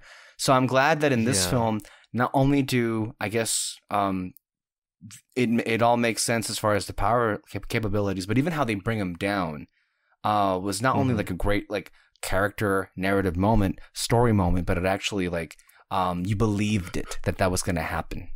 And holy shit, how powerful was Ratcatcher too? She could have the whole world. Like, I thought like when Starro was like unleashed, I leaned over next to you and I said, this is the time when you send over the fucking nuke. Because it's not just the fact that there's a kaiju that's like there. He's basically harvesting people. Yeah, like if one of those fuckers get on a boat, like no, like by that the island had a good time. Did it? It's over now, right? Did that? Not really, but either way, it's over. I worry we come across as heartless here, but like, I mean, but realistically, it's a movie, yeah. No, but I'm really glad you brought that up because I was even watching a clip again from the original Suicide Squad, and it's the first scene when those black goop things attack them, and I don't even remember what you're talking about. I forgot.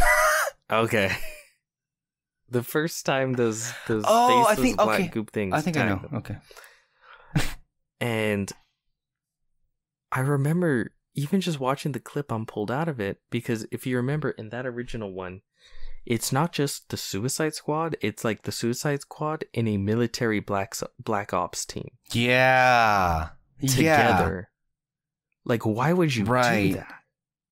Because what happened is the Black Ops team, they're all like perfectly in sync. They pull out their guns and like they're mowing down these monsters. And then you have just Harley Quinn running around with like a single like side firearm that has like 6 shots in it maybe. And she's like, pow, pow. And then she pulls out her bat and starts hitting them with a bat. And I'm like, why? Like... why not just have this Black Ops military team do this, right? Like, is there any reason why they just wouldn't? And no, like it makes no sense. Whereas here, the whole point is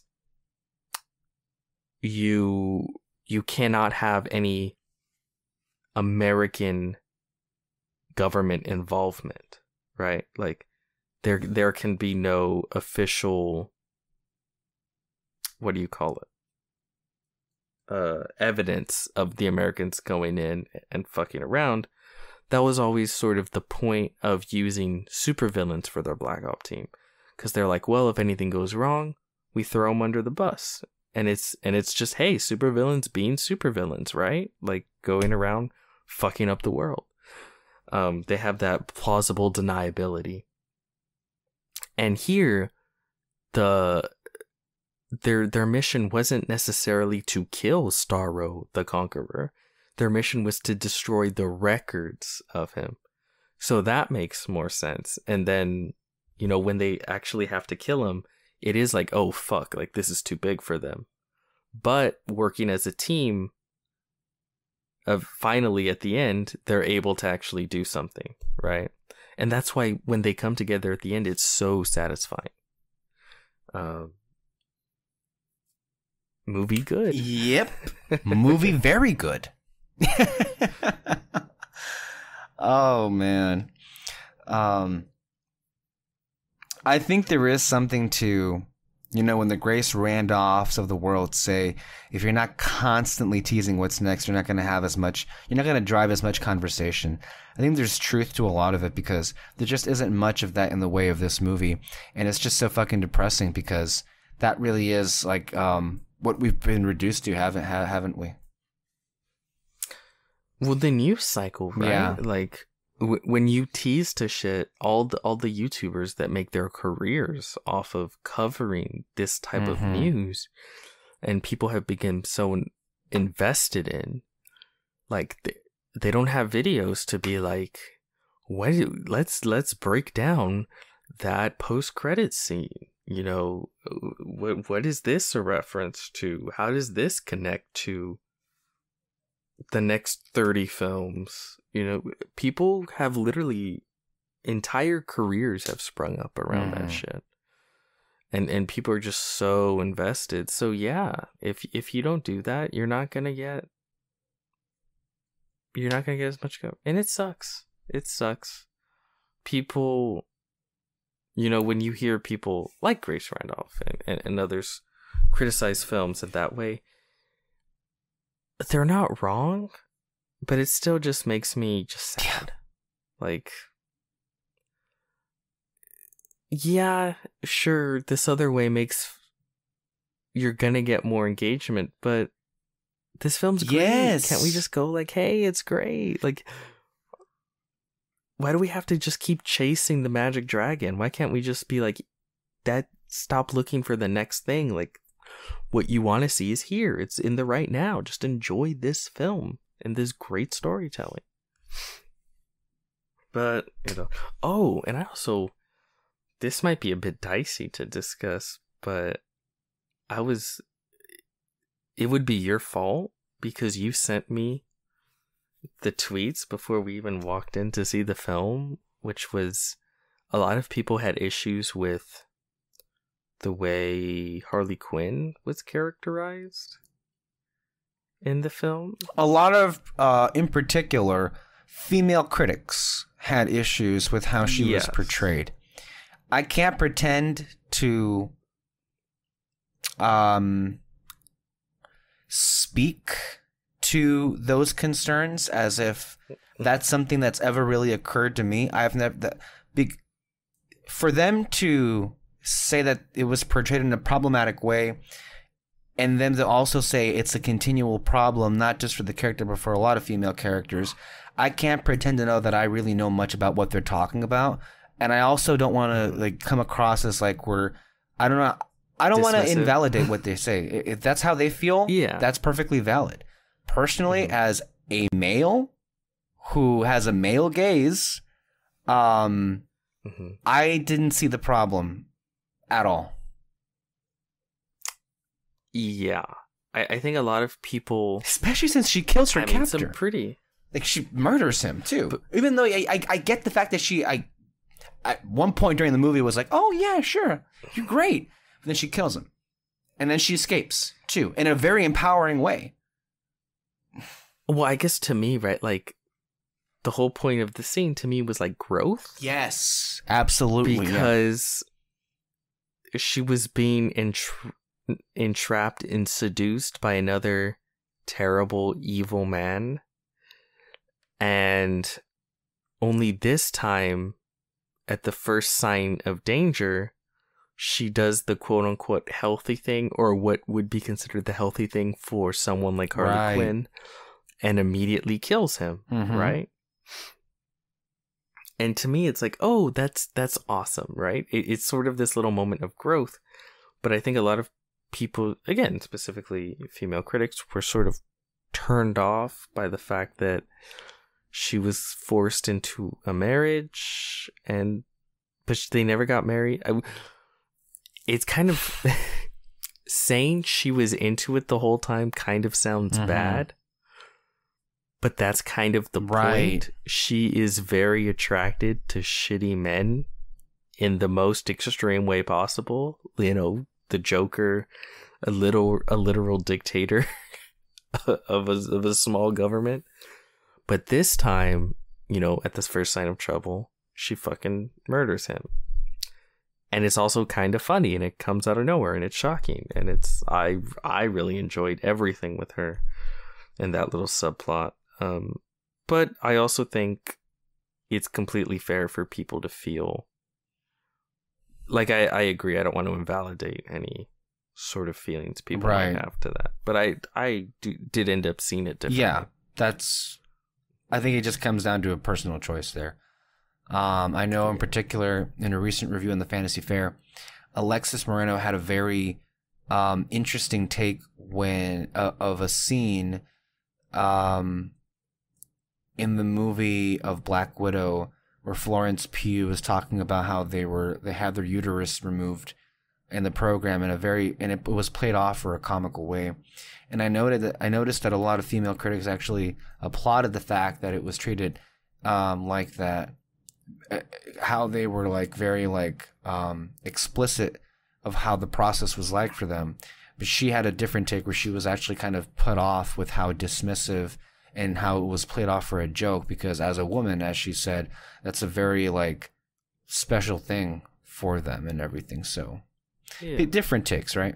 And yeah, I mean, yeah, and for me as someone who hasn't had a uterus in at least a fortnight, you know, I just took all the humor at surface level.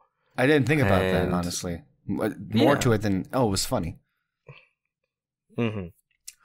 And that's another example where it's like, even though I didn't see it that way, like, no, I would never invalidate that feeling. Like, it's not false. No, that's a great example. That's a great point.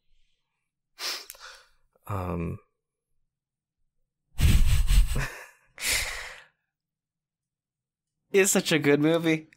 We should talk about real quick, just great visual shots of all of them. I love maybe my favorite shot of the movie was them getting to the tower in the rain, the marching in the rain. It was beautifully inspired. I love just a little bits and pieces of artistic choices he made, like when Harley Quinn, she's having her big breakout scene, and there are like flowers like in the air, like that's what she sees, getting inside her mind a little bit of it. I love how that isn't explained. Right, it's just exactly. Yes, it just happens. Right, and as an audience, you go with also, I love how he found his own way to introduce like title cards throughout the film, but in very clever ways. Mm-hmm. The way they're incorporated. He used Savant's blood in the water to like put Warner Brothers Pictures Presents. So good. And then also when they're like Operation Jotunheim, and then Rick Flag, like, we got to do something else first, and then Operation Harley. So cool, so stylish. Yeah. Mm-hmm. The action is genuinely top notch, because the action in the first Guardians was good, but it was, I don't know, it was never, I don't remember, I can't think of a single action scene where I'm like, wow. A lot of the action in that first Guardians movie was kind of, I don't know if esoteric is the right way of putting it. There really wasn't anything like hand to hand for the most part. It was all just kind of like people in spaceships, and it was more of the effects work that was doing the heavy lifting there. Whereas here, there was less of that and more so the choreography, and because of the skill set of these particular characters are on display, it was much more dependent on choreography of these action set pieces, which were outstanding. But also the way it's shot, you know, when Harley is like has the guns and she's going in like a circle killing people, it's shot from above. When she's fighting, there's like a point where she like gets someone and throws them over, and the cameraman feels like it's right there, like she's knocking the cameraman out of the way. It's just so well shot, but it's also all very visible, and the way the camera moves, it feels like it always moves with such purpose, right? Like everything was so well thought out, like boom, to here, to here, to here. When they're going through the camp and killing everyone, That was one of the best scenes. I was laughing so hard when they realized, oh shit, this got awkward really fast because it didn't just kill them, they fucking murdered / tortured them. Seriously, they were. That's another thing. I have a bit of a dark humor, just a bit. So, but I also don't consider myself a cynical nihilist individual. Yeah, and I think that's the same with James Gunn, right? Because this isn't for as, violent and bloody and fucked up as a film it is. It's in no way cynical. No, it really isn't. It's by the end, it's so heartfelt. It's like the anti-Snyder uplifting effect. But that's what's so weird about it, because Snyder is dark and grim, dour, and dour, and it's violent, but it's not like explicitly violent, and it's very heavy, right? Like watching those films, it feels like walking up a flight of stairs with like holding weights. It's very heavy. But here, it's infinitely more violent and just full of gore and fucked up. Just fucked up, right? It's just very fucked up, but it's also very bright and colorful and fun and uplifting. It's weird. It's weird how it works out that way. How different tones you can take on with the film. I mentioned that in a review I wrote. Like I think that's Gunn's signature style. Is the is like the melding of these two tones. And that is, it is so violent, it's so gory, but it's also so heartwarming too. Yes. And that's what I mean. That's right. It's like perfectly up my alley, to where I'm just like, if it's one of those things where it's so perfectly what I want to see out of a film. It's like it was made for me. Like, I'm like, oh God, this is great. I love it. I love it so much. But it's not made for me. It's made for James Gunn. Yeah. And that's why it's so good, because he made the exact film that he wanted to make, that he wanted to see. And that's what I always say, at least here on this podcast, is that I think the best thing a filmmaker can do is make the film that they want to see, that they've always wanted to see on the big screen. Just make that film, and the audience, if you build it, they will come, kind of thing. Yeah, that old saying right there. Have we run out of good things? Oh my God! Did we even mention the first opening sequence of the island? Oh my! Yeah, we started, but we didn't necessarily get to it. Wow! You can tell him. By the way, real quick, as an aside, and then we'll get to that sequence. For me, and watching it theatrically the first time, you can tell it's a really good movie when you have an engaging audience. And man, our audience was really engaged. It wasn't that big, but for who was there was some moments where you heard like gasps, laughter, and disbelief, especially in that first sequence where like the whole team was just decimated. And I have to say, real quick, I don't think most people who saw this in theaters were expecting it to be nearly as violent or graphic as it was. I wasn't expecting it to be that graphic, honestly. We did not have a full theater, but even with like half a theater full, there was quite a few kids there. And I was like, ooh, this ain't a movie for you. No. But I knew I was going to love this movie from the first joke. It's technically not the first joke. But from the second that Weasel fucking drowned. Yes. And I was just dying of laughter. Did anyone check to see if Weasel can swim? And then just complete awkward silence while he just drowns. And then he's just dead. And I don't know if you realized 2 seconds. The second time I saw it, I noticed while that sequence when they're about to drop into the water, I think Rick Flag mentions they're about to drop, and you see real quick, like the Weasel just like have a quick reaction of like what, like in his like as if he's like wait. Oh, see, I didn't even If you notice go back and watch that. it, it's almost as if he's trying to like wait. What did you say? Water? Like I can't. He Mhm. doesn't talk. I guess in English or whatever. And I don't even know how they made him agree to this whole thing. But I like how they mentioned that. Yeah, they're like, we think we kind of got him to agree to this, maybe. Like, it's not even fully like sure if they got it okay, but he's here.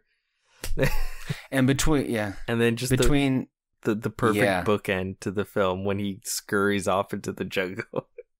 that wouldn't end well. Between him and one of the guys in the camp and John Cena, is a interesting collection of penises shown in the movie. That's true. And you know what? I think we need more of that. This is my hot take. Okay? Because female nudity, it's like nothing. It's like nothing in a film. Like oh, you see it and it's like it's naked, normal. Okay. Yeah. But I'm a guy's nude, fucking, the world's falling apart, the sky's falling. And I think that's kind of a messed up double standard. Yeah. Right? So if women are so continuously just like and easily and expected to be like sexually exploited, why shouldn't men? Mm-hmm. Let's exploit some men. And Cena let's make it was equal. really up for it. It seemed there was a lot of hullabaloo made up about the shot of that. You know what? So much was made up about it that I was kind of disappointed. I know, because it's like he's in underwear, like he's not even naked, right? Like it. Yeah, but I thought you would at least see like very detailed. Yeah. You don't. I mean, I guess you see a shape. You don't. But now you see some shapes, but it's not. It was too hyped. I was promised some more detail. I feel, especially the way people threw a fit about it. Yeah, I know. We got the show. Who knows? We still have an opportunity to see some Cena penis. We'll see.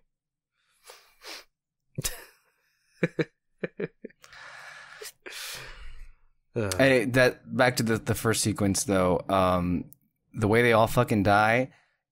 Wow. I mean, they all range. Like, I mean, I guess one of them's burned to death. What's his name? Captain Boomerang just fucking explodes into blood after being like, impaled several times. They make it very clear he's dead. What's his name? Pete Davidson. Wow. Wow. That was whoa. That was the first death too, because that was the point where the audience first went, death, whoa. not with notwithstanding Weasel. Oh, but the first piece of violence in the film, and that was the moment where people went like, "Whoa!"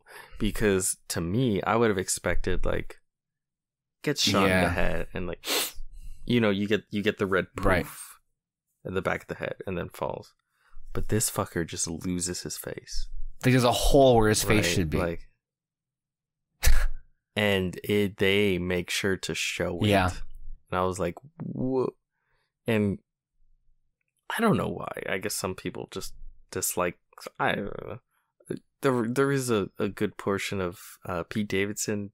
Let's call them non-fans, and they seem to be very happy with that first. Wow, that's a bit vicious. Damn. Right. And he's also one of those people where it's like, I don't know. I guess he's kind of weird sometimes. Maybe I don't. But like, to have like actively dislike him in that way, that's a little weird. I think he's cool. Yeah, he's fine. Mm-hmm. He's funny. The one thing I don't buy with him is that he was in any way skilled with his guns, though. He just kind of came off like he bought that suit, right? Which honestly would be actually a really funny, good origin for his character. that I could see James being like, yeah, that's how it happened. Oh, my one negative with the film. Oh, I'm sorry. I kept delaying it. Yeah, I guess we'll finally circle back to that. And it's not a strong negative. I wouldn't even say it necessarily is a negative, but it is something that I noticed. And I have seen it enough times that, yes, I noticed this. It is a bit long. To me, it is, and it's not. It doesn't drag. It never drags. It's always entertaining. But every time I've seen the film, which again 7 times, I obviously love it. I do feel the link. Okay. I will say that. And again, I don't even know if that's a negative because I wouldn't even want to cut anything out. Like, I love everything. And there are other films where it's like, yeah, this is a long fucking movie, but I love it. Like the Lord of the Lawrence of Arabia. Right? Like, people have no problem. Lawrence of Arabia, right? So, but that is, if I don't know, it's a comment, I guess. Some people I did feel would the link. consider that criticism, and some people would agree that it's long, but in their case, it may actually be a detriment to how they view the movie. But to you, it isn't. It's just an observation you've made that you do feel the link. Not so much maybe an issue, but that more so of a note to make here. How would you rank the deaths, man? That's just a real quick question, right? Like, there's some, like we talked about, Pete Davidson, but then there's also like, I think one of the more hilarious ones, kind of sad also, but like fucking Nathan Fillion. His hands are getting shot at. The detachable kid. And that was the first time I felt bad for laughing because they are just firing at his hands, and he's on the floor like writhing, like like screaming. It's just so funny. You have Savant, who just flees in terror. I don't blame him, but then he gets executed because he leaves the mission, and then it's like a fucking pumpkin being like splattered, like whoa. But that, again, it's like its own mini movie though. That opening, because you're introduced and immediately like, this is a skilled individual, right? The way he's able, when he's throwing the ball, like he's able to perfectly map out like where he's throwing the ball so it'll come back to him. He's like a skilled marksman. And like, he's kind of portrayed of like, this is a tough dude who's not to be fucked with. And then it ends with him screaming and running away in terror because everyone's getting fucked up. It like perfect. Yeah, he was screwed. Yeah, he was dying one way or the other. Mm-hmm. What'd you made of Mr. Peter Capaldi? He was great. He was more of he was basically there to give his one little exposition scene, but he gives it in the only way he can, right? Fucking Yankee motherfuckers, and just doing his whole shtick, and it's really good. If here's another criticism that technically isn't really a criticism, I would have liked him to do something that conveys his immense intelligence. Right. Basically him do something. Just right, something. Yeah. Right. With because he has all this shit, and it's like, it's very clearly like he's this big. With me, like, I agree with you, but I'm a big fan of Peter Capaldi. I also think he's great in the movie, like, in general. Yeah. If I were in charge, I would have found some way to give him a bigger role. Perhaps make him the main villain or something, because he's so good in that. Like, he's honestly to me, he's one of my favorite actors ever. He knows how to just chew up the scenery. And when he does the exposition dump, it is so good. Like Starro the Conqueror. Like I love his fucking accent. It's so great. It's a great accent. It really is, man. That's why he was my favorite part of Doctor Who when he was on the show. Like he was my favorite Doctor because the performance in and of itself was just so fucking out of this world.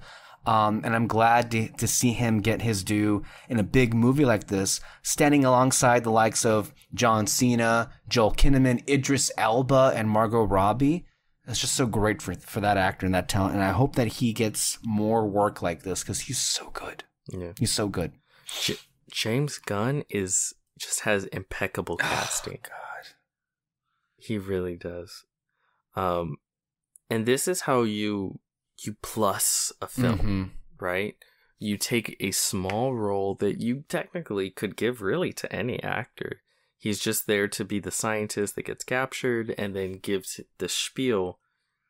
But you put it in the hands of an actor like Peter Capaldi, and he blows it out of the fucking water. And makes it not just sort of a chore that has to be done because the audience needs to know this, this, and this, but a performance that you're genuinely entranced by. Right. No, it's great. It's fucking great. I don't know. There's so much. But yeah, I'm trying to think of if I hit everything because there's so much I love about the film. I feel like we mostly have Milton. I loved that joke. I loved it. Coinciding with that, I love how I think it happens throughout the film in the opening and then also in the end of the second act. I love how Gunn just like plays with time, like.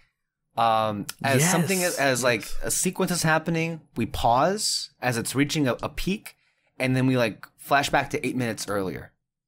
I love that stuff, and it works so well, and it makes sense too. It's not just done for like I don't know a gimmick or something. It actually plays into the drama of what is happening. That's the thing. It doesn't feel like a gimmick. There's some times when I see films try and play with time, and it feels like a gimmick. It doesn't here. It feels very integral to the storytelling. But it's also a lot of fun. Yes. Yeah. Absolutely. We should also mention Viola Davis is great again as Amanda Waller. I love her here. It's funny because despite the fact that she is so deadpan and so serious throughout the film, the fact that the way that she just goes all in on her performance, you can tell she's having so much fun. Yeah. She has fun just being that character that's like never smiles and it's she's sort of the straight It's not as man. one note as it was last movie, huh? No. And also she came off like an idiot in the last Didn't movie. she? Yeah. Didn't she? Yeah. Because she's like, we need to make the Suicide Squad. And then she's the reason why everything got fucked up and out of control. Oh, that's right. And then so yeah, she gave a good performance in that first one, but she came off too much of an idiot.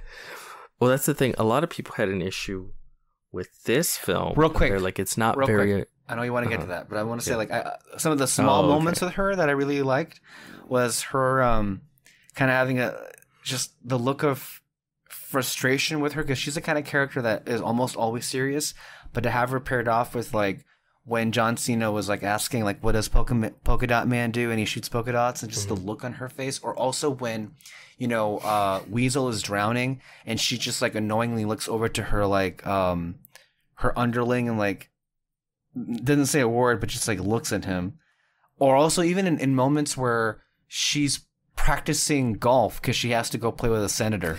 I love that little moment where she's like, oh, I'm gonna look a fool in front of the senator.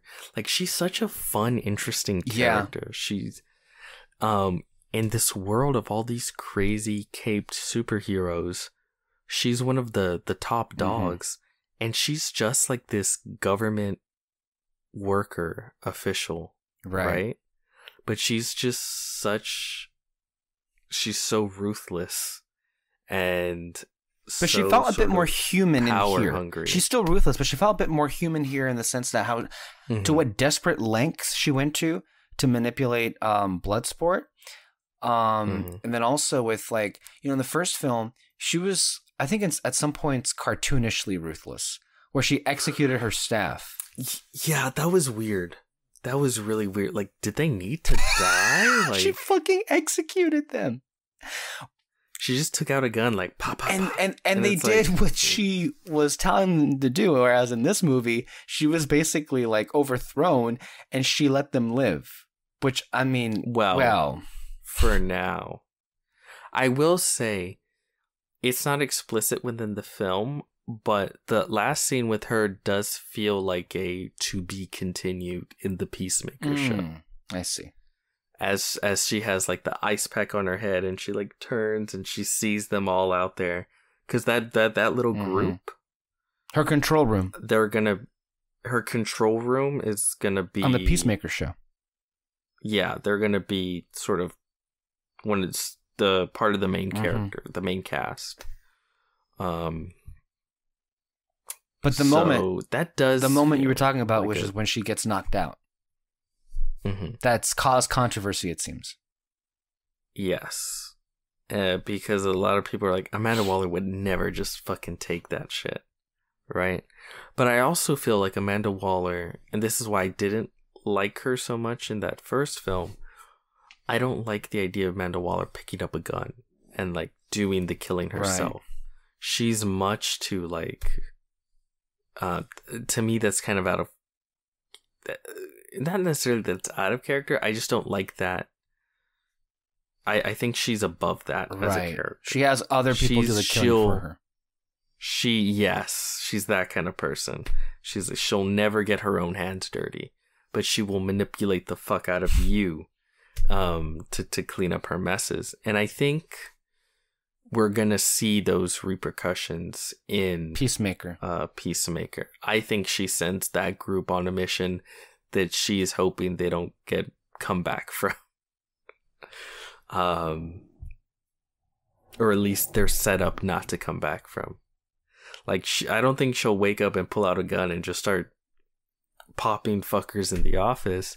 I think she'll be like that's why, like, when she has the ice pack and she stares out at them, in her mind she's already formulating like, okay, she's got a mission in mind for them, right? And it's like this whole thing of the Suicide Squad from a conceptual standpoint is they have these bombs in their heads, basically.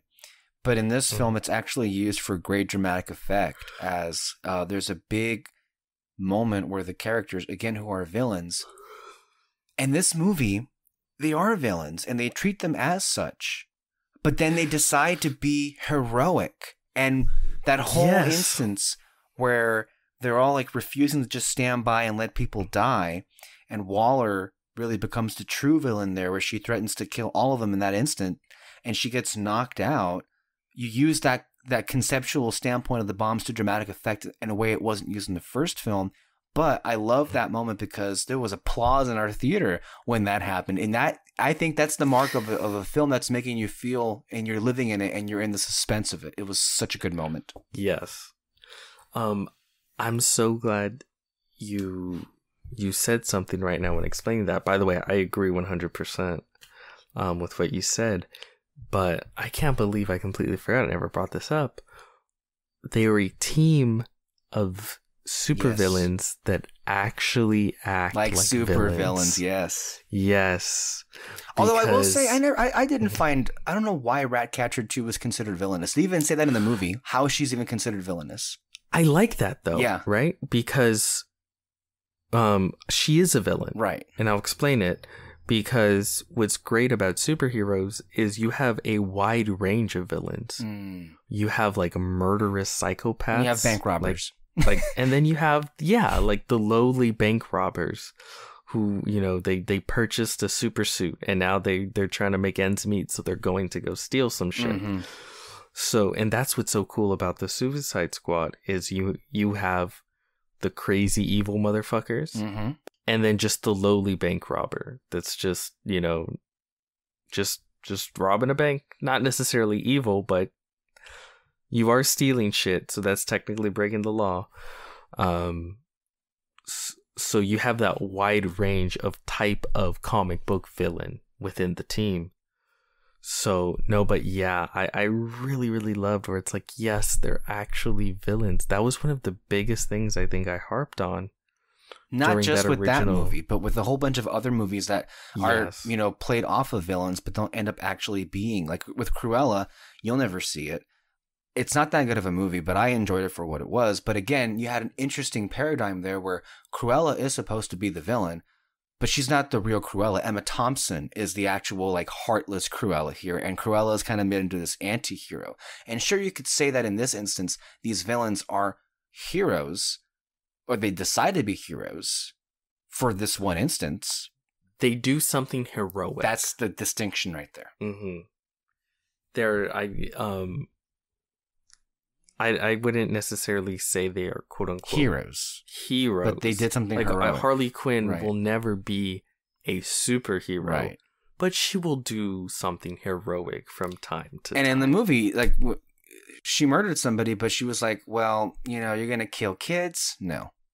So she Yes. even she has, you know, what do you call them? Lines you can't cross. Mm-hmm. Even though technically she killed Jason Todd, so you know. That's true. Be consistent, Harley. She is growing. She's grown since then, yes. But no, yeah, that was I remember I was so angry because the most interesting thing about the Suicide Squad, yeah, is that they are villains. They're not heroes. They're not in it to save the day. They're in it because they gotta be. Right? They are all pieces of shit to a certain extent. And in the original one, you know, Will Smith is Will Smith. And everyone else is just, they're kind of there.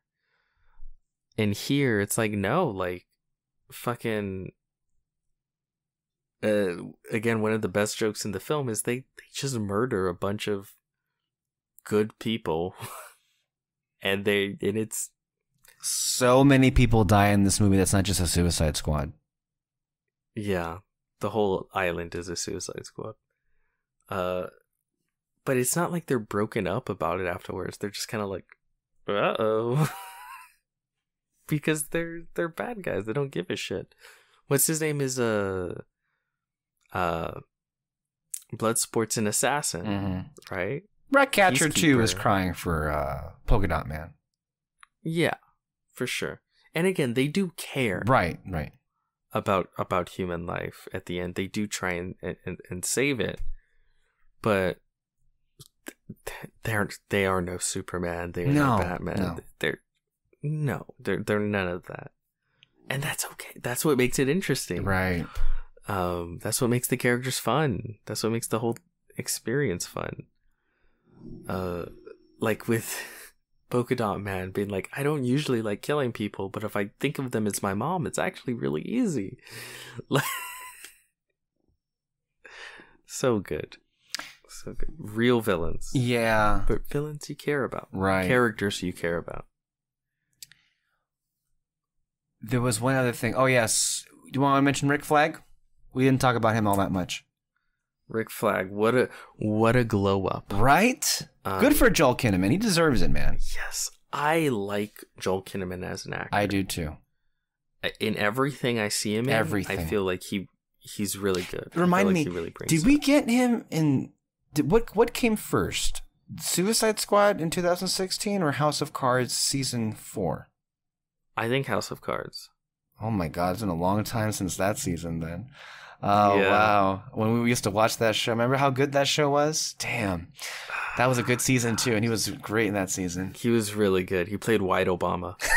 That's No, that whole shit. He was really good in that. But in the original, he plays military guy. You know, they had several of those in that movie anyway. Yeah, which they did not need. No. But he's military guy. And here he's what he should be, right? He's the goody two shoes of the group who's there to keep them in line and get the job done. Right. And he's really good. He has a lot of he's funny. He has a lot of what's the word? Charisma? Moral charisma, yes, but also moral stances. He has, right? yeah, he has a maybe not ideology, but he's got morals. He's got values. He's got much more of a personality, not so much, and also a character where that really wasn't all that present. I guess you could argue that in the first movie he was all personality. Now there's some substance to that. There's a person behind that in this movie when he makes a definitive stance of like, you know what, this is not what I signed up for. This is not what the U.S. should be, and I'm going to expose this shit because this is awful. And I didn't see that coming. I didn't see that coming. Maybe this is just me, but in my mind, I kind of had I sort of started creating my own sort of backstory leading up to this mission because he's part of the team that's basically sent there to die. Right. And you think like... I thought about that too. It's like... Really? What was Waller trying to do there? Yeah, and in my mind, I kind of think like, I think maybe that Rick Flag, and again, this is all just me making shit up, because right when he found out shit about what they were doing, he's like, fuck this, like I'm turning on basically the US government, I'm going full WikiLeaks here.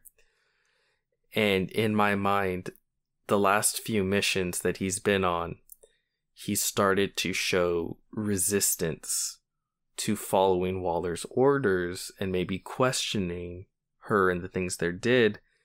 And so in her mind, she's going like, maybe it's time for him to go. Maybe he's more expendable than I originally thought.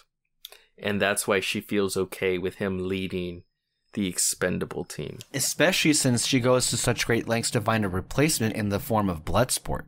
I can make a leader out of you. She's like, I'm going to turn you into a leader. Yeah. And that's just kind of the backstory I started creating in my head, but it's there from the seeds they have within the film. And I think that's cool. I like that. I like not being handheld entirely and going like, oh yeah, like there's a lot of things you can infer based on everything that's going on. Yeah, no, that was really cool. And plus, I'm so tired of where they take like really cool and colorful characters and put them in just a military outfit. Yeah. I'm so sick of that. Like, oh, I don't know. But here it's like, yeah, he's wearing his fucking yellow shirt. He's got a shotgun. James Gunn knows how to use cool. color in films. That's for sure. It's another one of his like advantages here, or his skill set. He knows how to use color. Yeah. Yeah, I think that's an interesting backstory, and I think to an extent that's kind of what Waller was coming at it from, because not only is he sent on the team to die and everything, but she briefs Peacemaker separately as to like what to also look for exactly, where she did not tell Rick Flag, seemingly confirming that she had a suspicion he would not be okay with that. She was literally just like, hey, get to the beach and then we'll give you more orders from there. Yeah. Which is, I don't know, I wouldn't feel easy about that.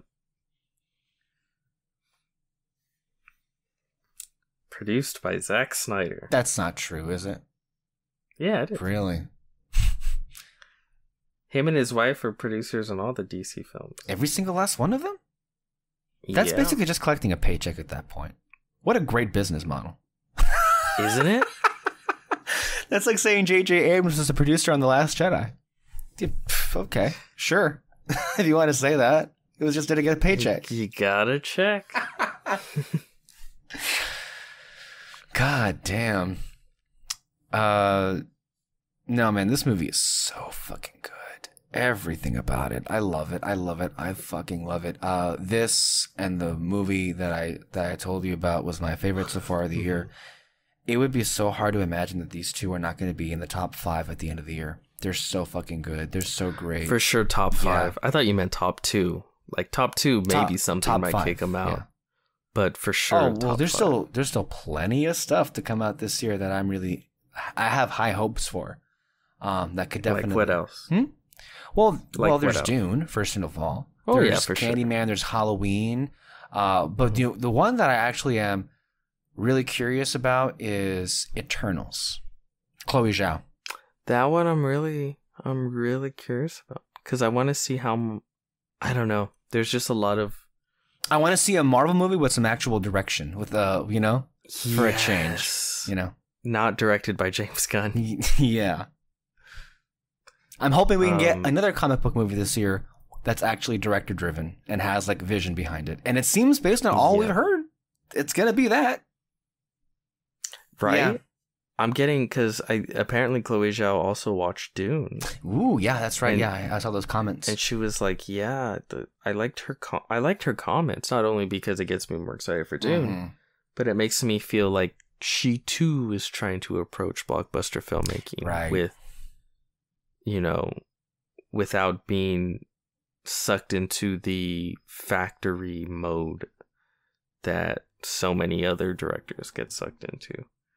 So I have some high hopes for Eternals, but at the same time, not that high. Well, of course, you want to be because realistic. You don't want to have too high of expectations, but you also know the Marvel formula at this point.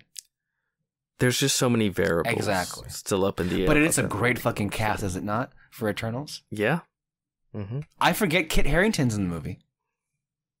They haven't even shown him. At all, right? Yeah, no, not at all. I guess he's not an Eternal, or I don't know. Yeah. Yeah. So those are some of the things that I'm really looking forward to. But then I'm sure there are other films that will definitely surprise me, for better or for worse. Yeah. The indie lineup. Not the indie. The Oscar more so circuit. The Oscar lineup. Right. There's a movie I saw over the weekend that, let's just call it what it is, Oscar bait. And I'm curious to see how much impact it makes. But yeah, we'll see where those go. There are a lot of films I'm curious about that I hope are good, but you just don't know. Like the James Bond movie, the trailers look really good. The set pieces look really good. And I'm hoping it is good. I'm hoping it is great. I hope the same for West Side Story, although I'm not holding out much hope for that one. We'll see what they do with that film. I just know whatever. I know it can do no good in some people's minds, and it's going to be mired in controversy one way or the other. It already is to an extent, but I know when it releases, it will be. So that's where we are. I think we're going to go ahead and wrap it up now because we're both tired. Thank you all so much for listening to our review for Suicide Squad. We'll be back next week with more content as we move along through the year here, 2021. As a reminder, wear your masks, get vaxxed, be a good person, please. Ugh, I shouldn't have said that. Anyway, well, I should have because it's the truth, but it floods back my mind with all these bad things. All of our podcasts available anywhere you listen to podcasts every single Sunday, sometimes on Thursdays. We'll see you next time. Stay in the spotlight. Bye-bye. Bye-bye.